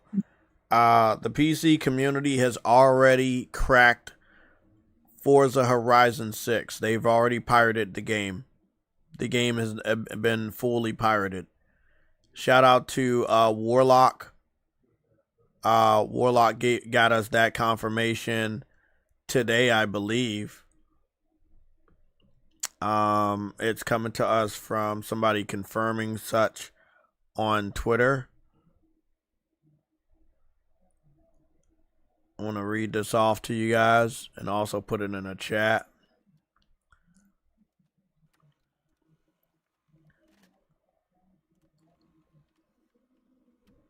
Exactly. Everybody was like that's why Sony don't want to do day and date. You go day and date, they might pirate your shit before you even bring it out, bro. That's crazy, bro.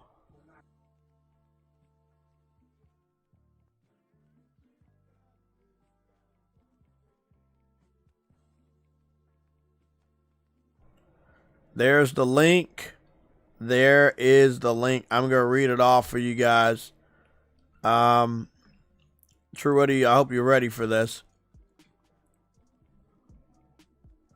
It says Forza Horizon 6 leaked. The full 155 gigabyte build hit the pirate sites 10 days before the launch. Microsoft pushed the Steam preload and forgot to encrypt it. Steam database spotted it. Pirates were faster. Full retail build cracked within hours of upload. Gameplay videos already on YouTube. Premium early access was scheduled for May 15th. Death Stranding 2 leaked the exact same way in March. 2 flagship AAA games, same Steam preload bug. Microsoft just funded the most expensive piracy betas of 2026. True Woody, what are your thoughts? I'm not surprised. We don't pay you to not be surprised. We pay you 1 penny a fucking month. You need to pretend to be surprised. Somebody get this guy. Pizza, pizza community. That's the pizza community. Let's just say the trolls. There's a lot of different pizza community. They've always been like this. They've always been thieves. They've always been con artists and Well, there's they- a guy playing the game 6 hours ago. He says Forza Horizon 6 driving the entire map early gameplay. Oh, Forza Horizon 6 PC. well, guess what? It is on the back end, so they can actually take it off and you know.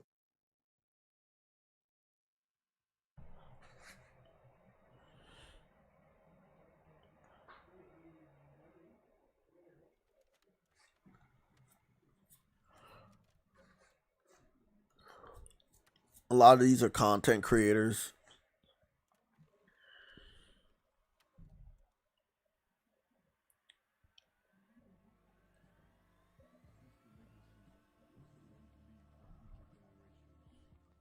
Forza ain't gonna save nobody, especially when the PC fans not buying it, and you think the Xbox fans are gonna buy it.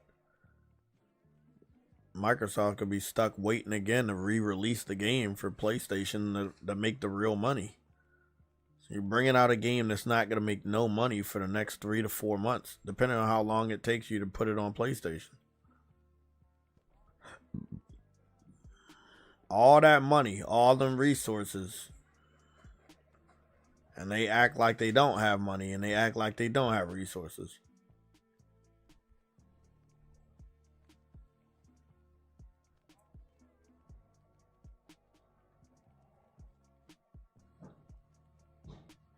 Pre-release preview build.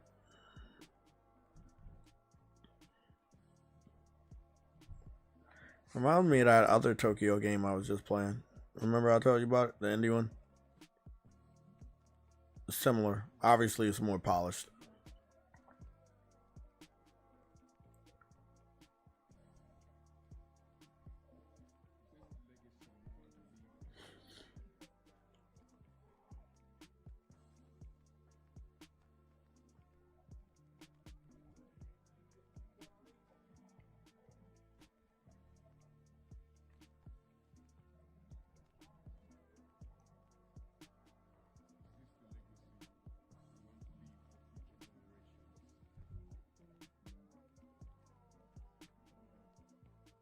I'd still probably rather play NTE than this, to be honest. Only problem I'm having with NTE is the lack of vehicles I can get in at any given time. He changed to first person view when he saw the flickering of the sunset and the inconsistency of the shadows on the building, which was right about here. There's a massive amount of popping right there. That building right ahead, there's an inconsistency in the popping of the shadows for the sun in the direction the sun was coming up. And he saw the flicker. You see how it lit up there, but it was already supposed to be lighter up there on a higher part of the building. He saw the flicker and he immediately went into first person mode in order to shield us from how bad the pop-in's going to be. Just with, again, the lighting. Yeah, that shit was flickering, bit. That shit was flickering. Oh, man. That pop-in, when you're looking at the rear view mirror, is really, really bad.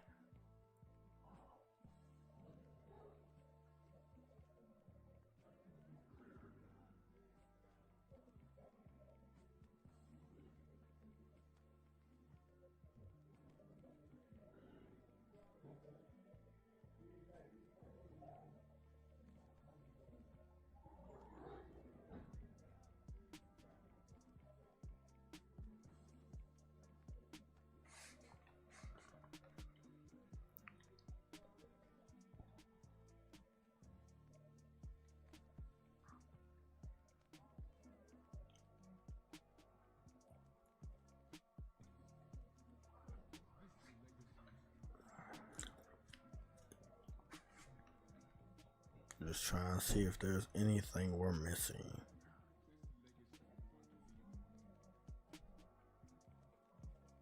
So the game comes out the 15th, right? So that's what, Friday?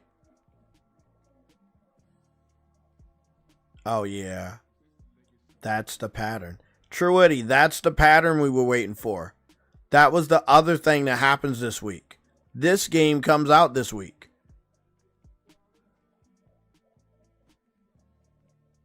Woke man, you hear me? Somebody wake True Eddie up and give him an L. He's too fucking woke. We need to wake him up even farther. Oh shit, he's woke. Hold on. Sorry, everybody. I didn't know he was that woke. Hey, True Eddie. Yeah. You heard about the pattern, right? Remember I was talking to you about what was happening this week? Yeah, you did. Well, on Friday, Forza Horizon 6 comes out. That's the missing piece of the puzzle of what's happening this week. I mean, if Sony says to themselves, I know how big this game is, and I know you're trying to muscle in on my territory by bringing out a game in my territory. I can muscle in your territory in the United States by partnering up with one of the biggest games based in the United States, and that would be Grand Theft. And then you announce the pre-orders. To be quite fair, Grand Theft Auto, they were partnered with Grand Theft Auto from last year. I know, but still, what I'm saying is bring that pre-order out at the same week that you're bringing out Forza Horizon. It completely negates any type of hype at all. That's crazy. You see the pattern, right? Like, you see how crazy it is.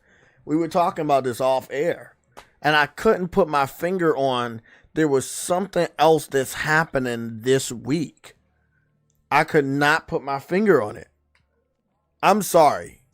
I do love a good racing game, especially an arcade racing game. But the marketing for this fucking game has gone completely silent. I don't care what anybody tells me. I completely forgot this game was coming out this week. And what's crazy is True Witty didn't even fucking know. Because you didn't even fucking interject that this was the thing that I was like, bro, what else is happening this week? And both of us did not remember that this game was coming out this week.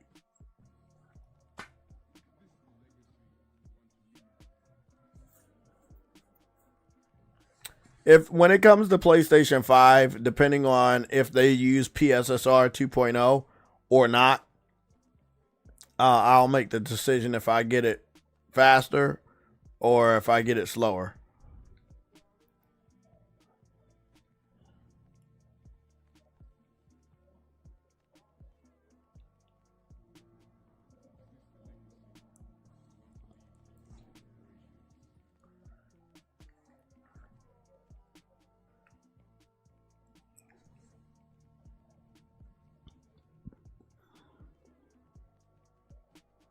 Be quite fair. When you're on the Xbox, they market of the next upcoming game to you. So You said when you're on Xbox, they market what to you? next upcoming game. So Yeah, no doubt. I'm pretty sure they doing a really, really good job. 100%. But they're not doing good right now outside of that interface. Like, publicly, I really did not remember this game was coming out. Like I said, it's a lot going on right now, Truity. It truly is a lot going on. I know I'm telling you, that Grand Theft Auto hype is crazy. It will make you forget games that are coming out this fucking week. It'll be crazy.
about.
Guys, I'm still here. Yeah, like I was saying, there's not a lot of I don't think there's a lot of organic hype. You know, I know that a lot of people that play Forza, they play it. They're in the United States. They like the United States cars and stuff like that, and I think that's dope.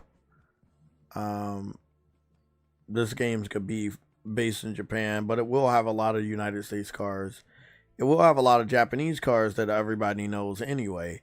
But I'm not feeling the same type of energy that Xbox fans used to display when it came to past Forza games that they knew weren't going to come to PlayStation. It feels as though to me that because they know it's going to come to PlayStation, there's absolutely no reason for them to be hyping it up, which I'm not seeing the fanboys hype the game up like they traditionally do. The content creators, they're going to do what content creators do. But the gamers, the fanboys, they're not. They're not touching this. I'm not hearing nobody talk about this. You know, like not a single fucking soul.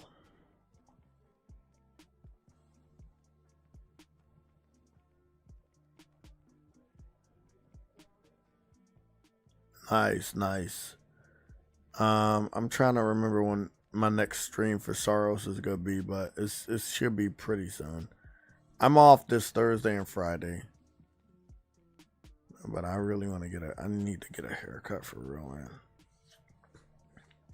See if I don't know, maybe I pencil one in tomorrow after work.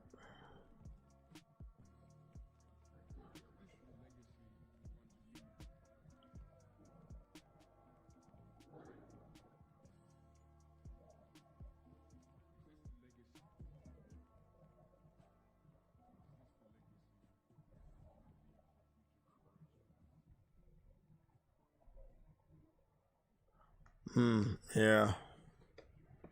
Tell me about it. I like that the game, is all about, reading the bosses and learning the patterns and stuff. But yeah, sometimes it gets a little overwhelming.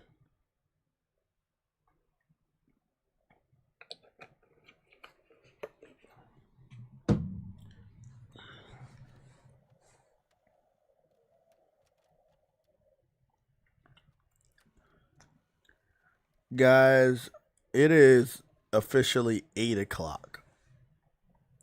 I have given the PC community 8 hours to refute my stance that PlayStation gave no indication whatsoever that they're going to continue to put single player PlayStation games on PC going forward when we're looking at the public information from the Sony earnings call from Thursday. They also did not outline a roadmap for their live service strategy, which is something they kept doing every fucking year. Except for they got a little shy last year. Herman did. Seeing as though the money was drying up. And Helldivers novelty had worn off. Now we're in 2026 and there's absolutely no money really pouring in from the PC strategy. So again, if I was Sony, even the investors agreed, there's no point in even being over there anymore. I love how stupid the PC community is.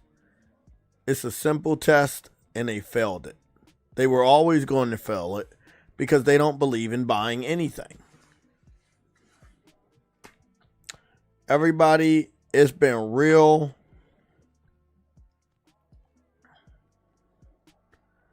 It's been real. I hope you guys have a great night. I am going to end the stream with a little bit of a game I've been playing based off of an anime that I was watching. It was not Monster Hunter anime. It was another anime I was watching. But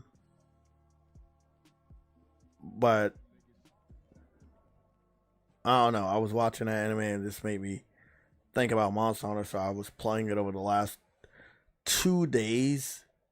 Privately, I was playing it. But I did get some new armor and I did get a new sword.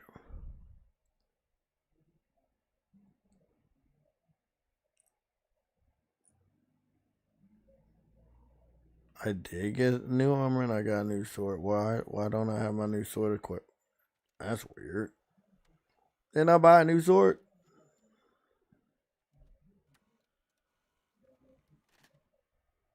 Hold on. Did I not? What the fuck?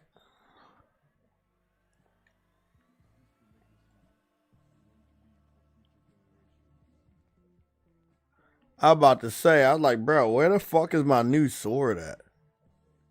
Okay.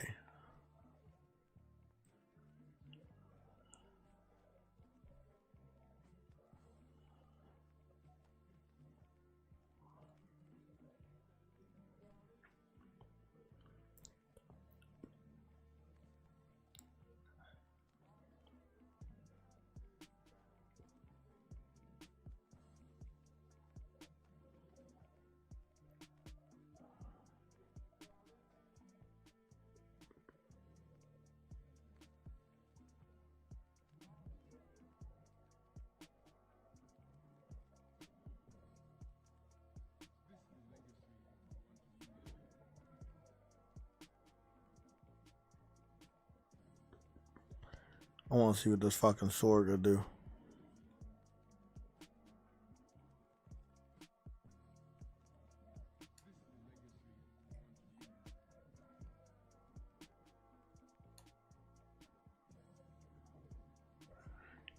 Oh, I'm too fucking strong. Even my fucking preemptive hit is one-shotting these guys. Let's see. Is there any more caves? Oh, there's a lot. There's a concentration of gold caves over here. That's crazy. There's 2 gold caves over there. Oh, and there's another gold cave over there. That's 3. That's 7.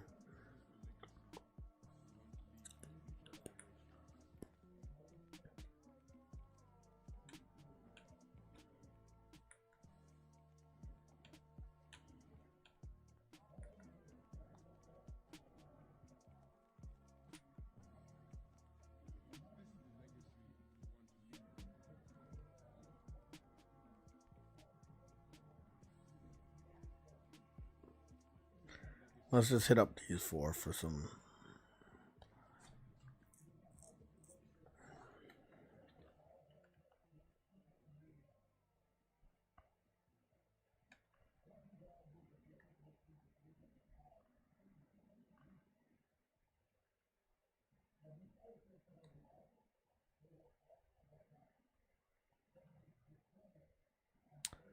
That's what we were waiting for. Oh, wow. You're not making that jump, are you? What can blow us up there? That can blow us up there.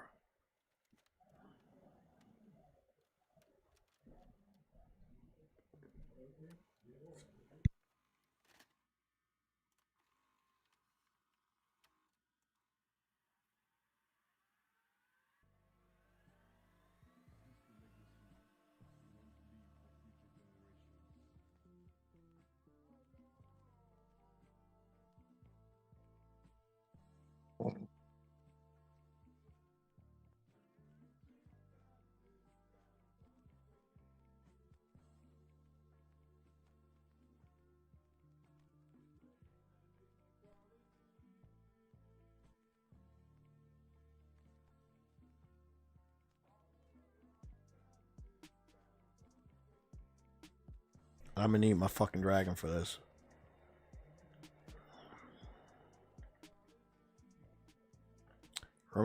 Reminds me a little bit of Skybound.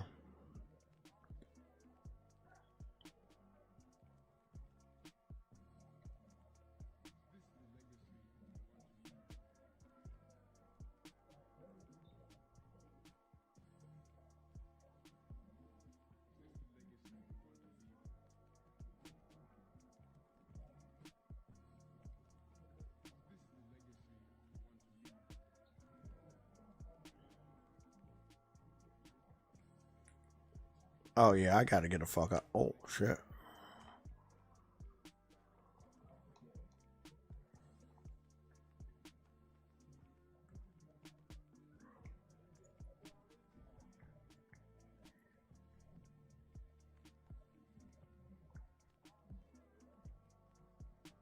How the fuck I'm gonna get up there?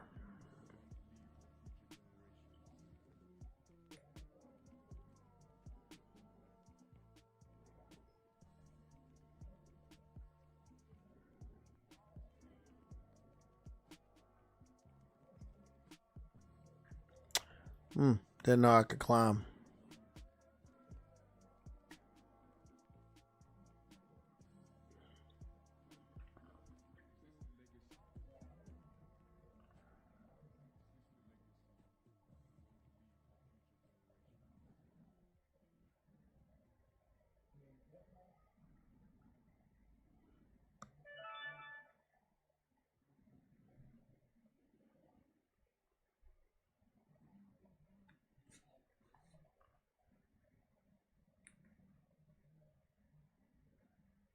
Okay, I'm almost there.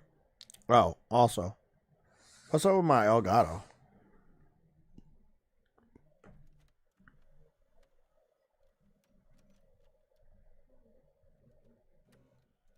I'm up here playing a game, but I'm not hearing a damn sound. There. We'll put that up to 77. I'm about to say, what the fuck? And I'm gonna get the remix.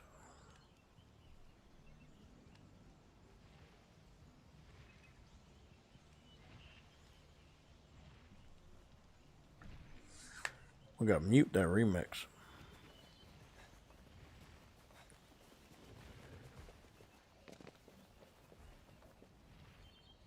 Let's go! Come on! Time to go! I can't believe I just fell off the fucking mountain like that. Hell to the fucking no.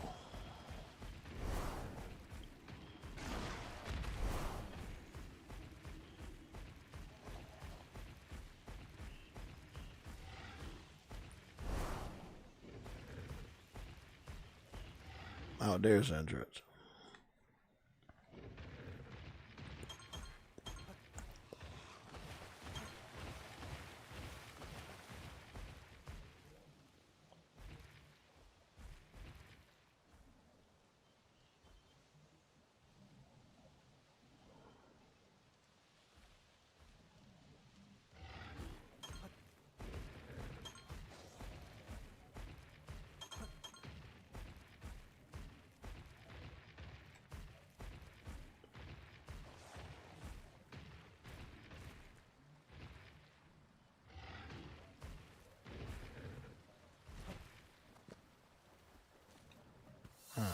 Oh, nice. First roll.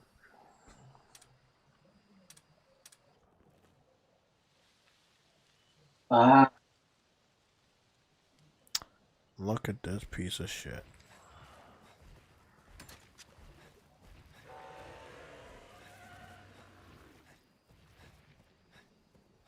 All right.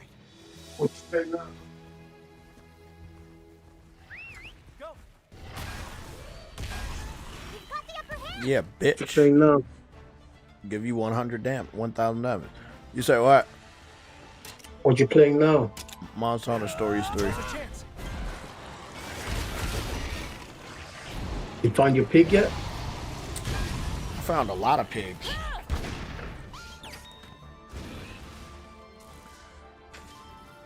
With that response, I'll say no, you have not found your boy. Oh, that one? No, I haven't found that. Is he in the game? I don't know. Oh, okay. Let's go. He probably not in the game then.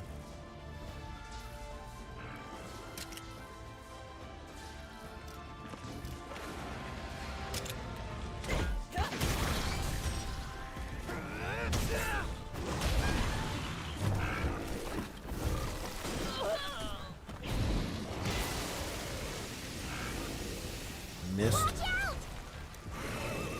Oh, fuck.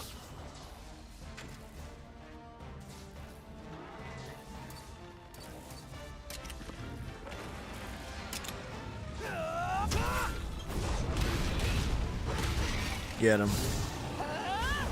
Team attack, beautiful.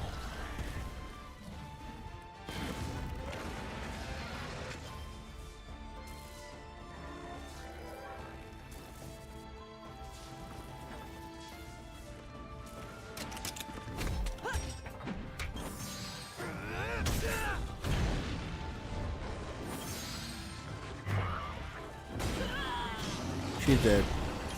Oh, she almost dead. I won't give up.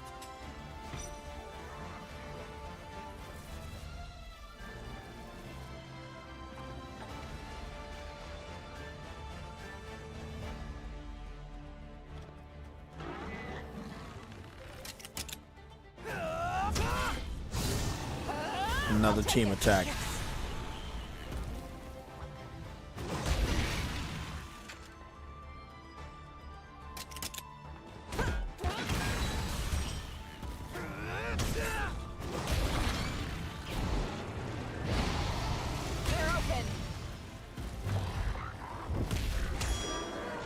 Damn.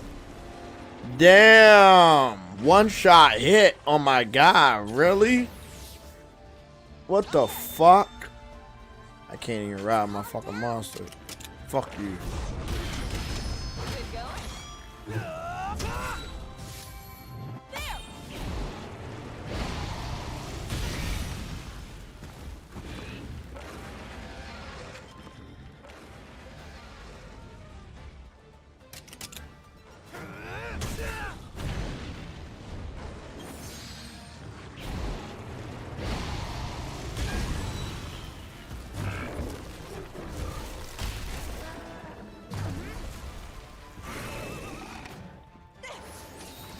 Thank you. Ready? It's time for us to, like, really get up on this bitch.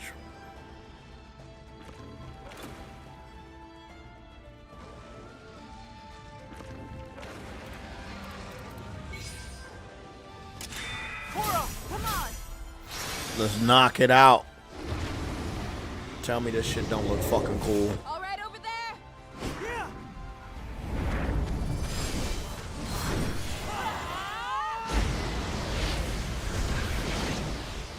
Game of the year.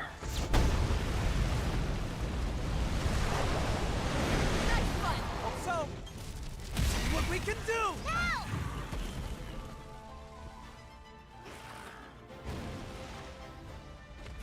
Calm down. Calm down, but the motherfucker ain't dead yet. Oh, okay. Yeah, we just got to whoop your ass while you're down.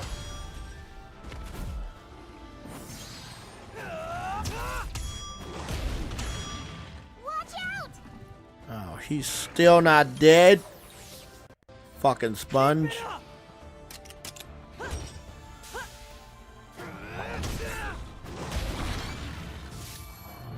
Keep it up.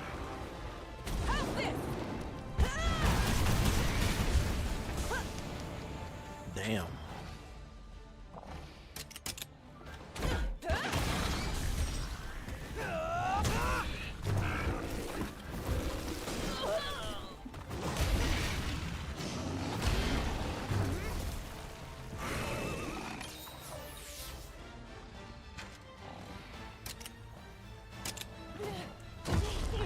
Oh, she doing it.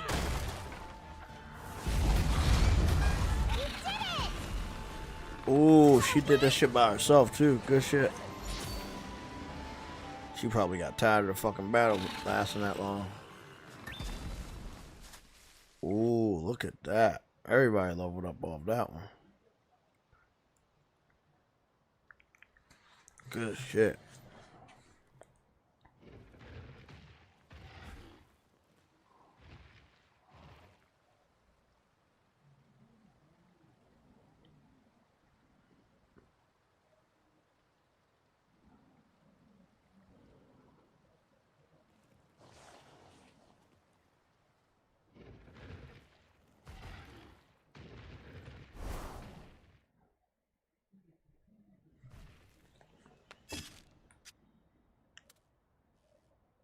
That's one down.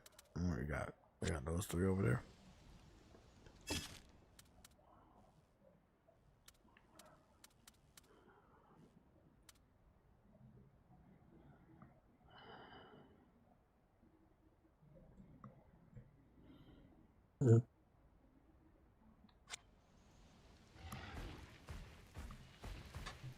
Wait up, there's an engine half just walking around there.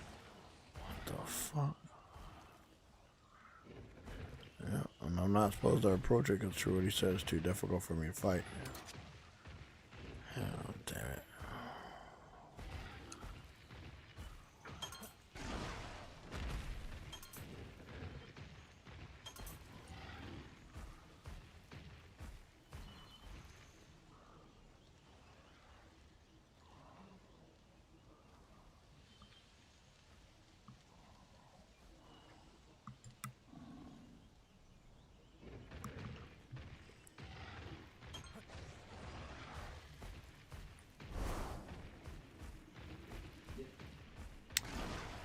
Yeah, I'm not trying to fight that motherfucker. But I know he knows that I'm around.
Get that out of here.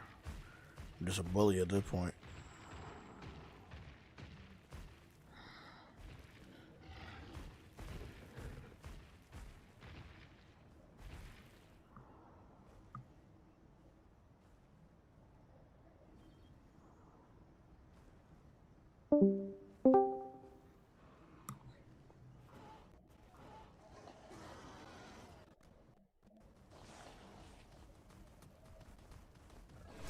Warlock, who just fucking attacked me? That was you fucking guys. I don't know who just attacked you. Just scream flag, so I won't see you. See it until it happens. That's the blue Raptors. Excellent job. Well done, everyone. And it's almost 9. I know, right? Yeah, and I just got off work.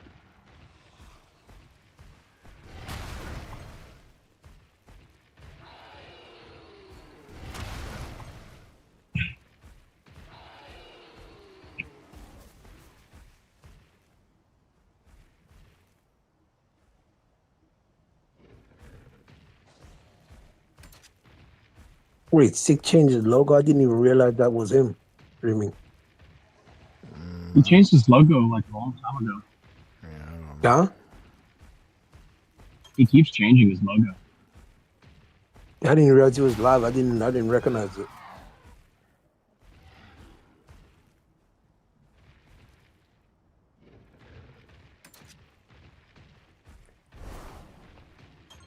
Oh boy. I've got this. Let's go. Just relax. What? How are they faster than me when it comes? What? You can do it.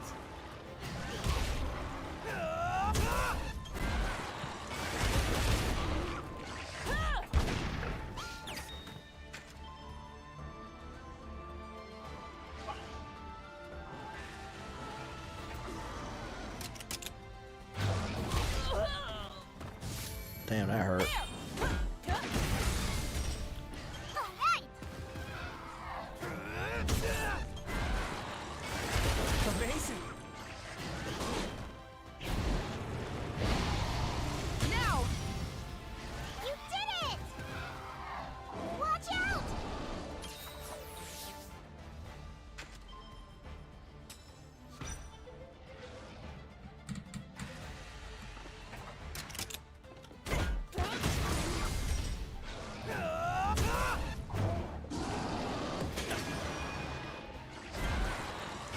Fuck him up. It's over, buddy.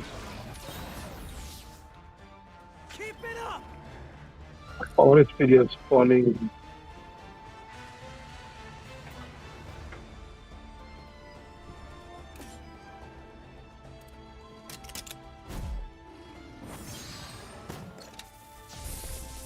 What is that? All right. We trapped him? You did it. Nice job. That's done.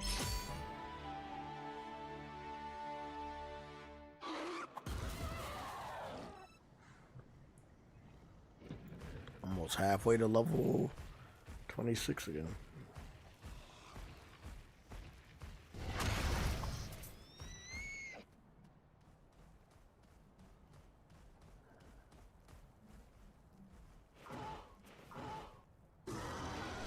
We've got this, everyone. Let's go. We've got this.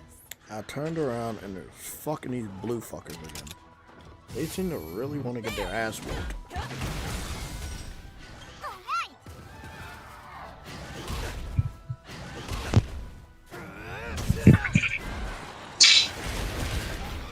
You did it. They're open. All right. Yeah. On to the next.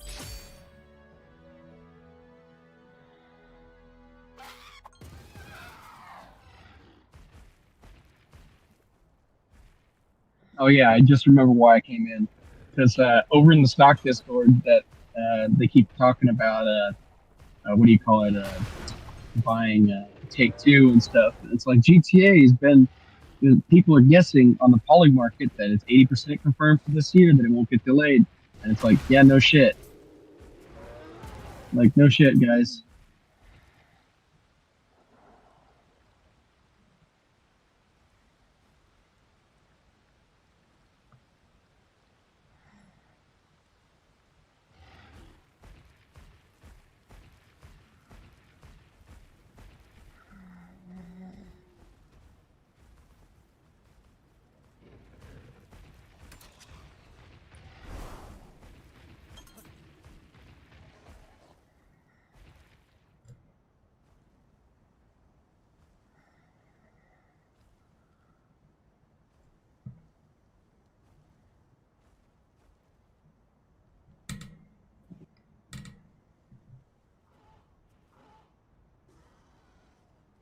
I see you, bitch.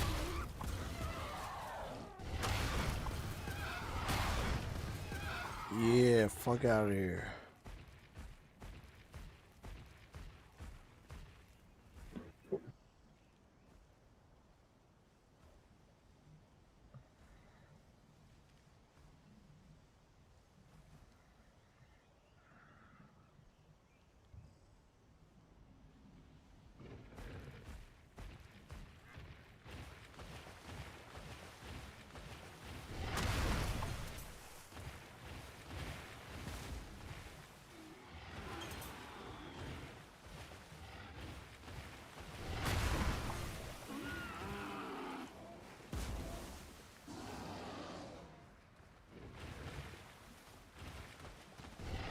I've got this. Let's go. Just relax.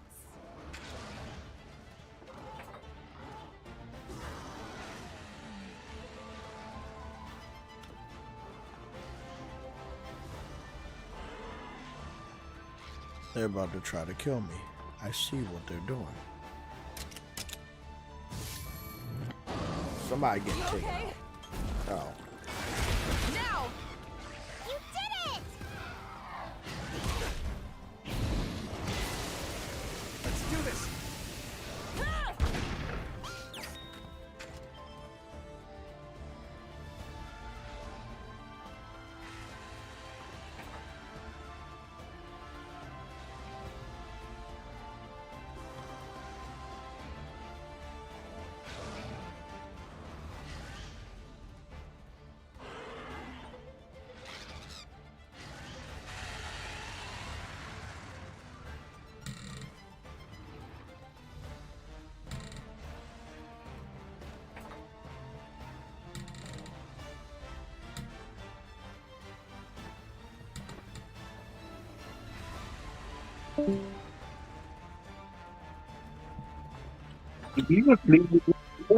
Yeah.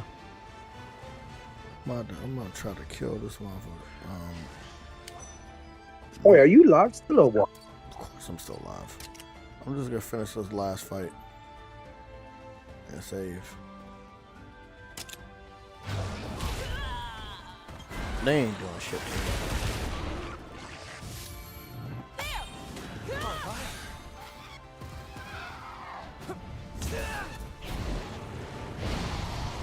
Nailed it.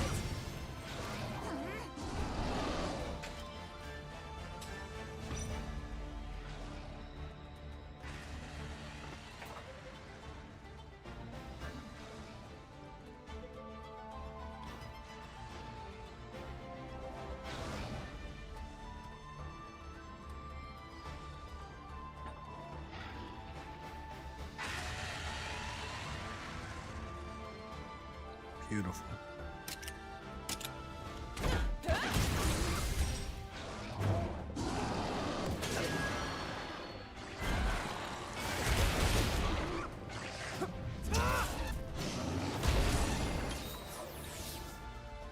Keep pushing.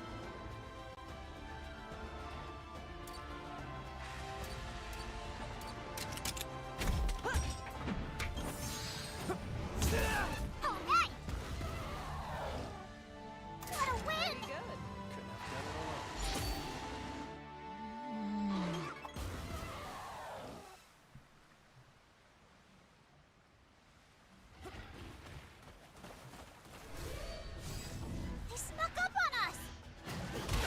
Oh, fuck me, man.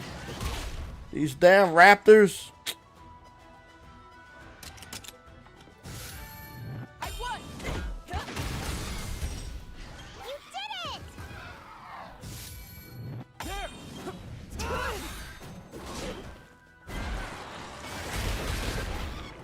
All right!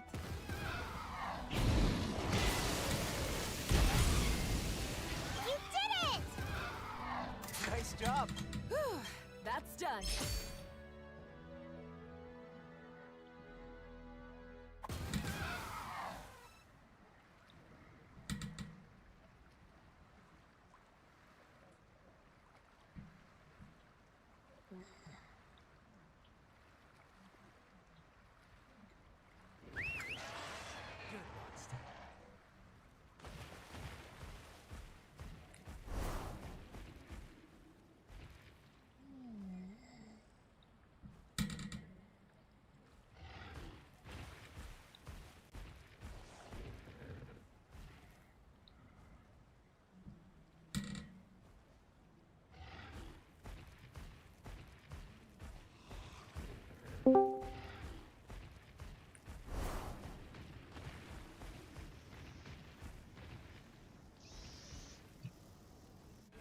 We've got this, everyone. Let's go! We've got this.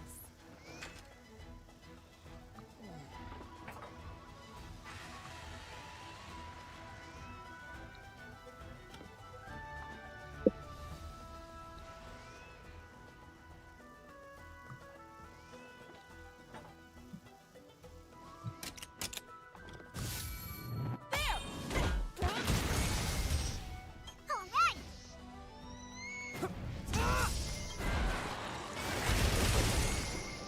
You did it!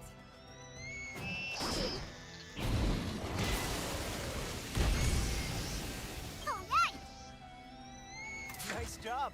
Whew, that's done.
Where is...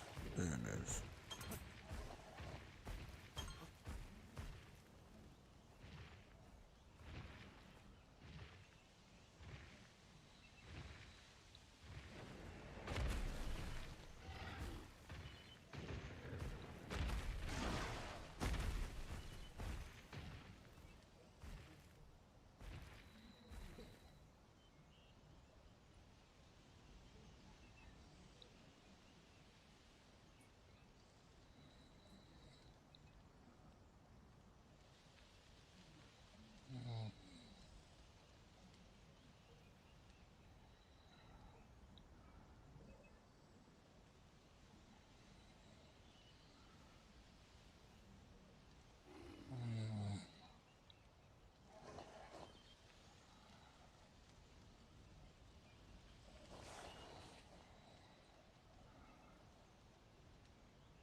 Daddy, are you still streaming? Nope. Not anymore. But I did fight my last monster. I'm about to save. We were gonna ask you, can you start snoring? So I'm wondering if you're still streaming. Yeah, I'm still streaming. But I'm also about to wrap it up.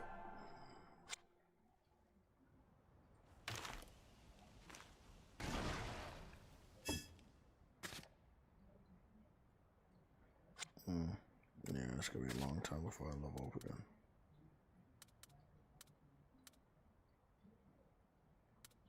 Yeah, it's gonna be a long time. Alright. Different type of RPG. Well, we did try to wait for the little weirdos to come in. They don't want to. I'm gonna fight them where I fight them. Yeah, I'm gonna fight these guys where I find them. So, if PC fans want to talk about PlayStation strategy, we need to understand that Sony is not worried about these guys. They know they don't make money over there. Rockstar knows they don't make money over there. But Rockstar and PlayStation knows where money is being made, and it's in the PlayStation ecosystem, not over on Xbox, not on Nintendo. It's PlayStation. Well, everybody, I'll see you guys later this week. I'm off on Thursday and Friday. I'm going to make sure that I'm home those days. So I'm going to try to possibly get a haircut tomorrow after work. Set some stuff up so I don't have to worry about that. And I got a late shift on Wednesday. But also I got to leave late. So it's 11 a.m. to 8 p.m. that day. So you might see a very early live stream to get the Capcom financials out the way, because Capcom's financials are coming out this Wednesday, and then the week after this week is when we get Take-Two's financials, and we're supposed to be getting a new PlayStation Store update also on this Wednesday that may coincide with the new UI update. So, quite possibly, this could be a wild-ass week.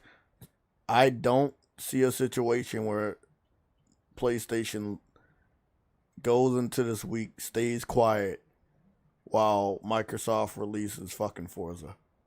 I don't see that happening. I see a lot of noise being made.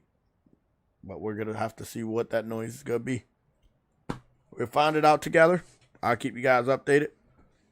You know where to find me. Hit that like button. And if you have not subscribed, hit that subscribe button. And I'll see you guys in the next video.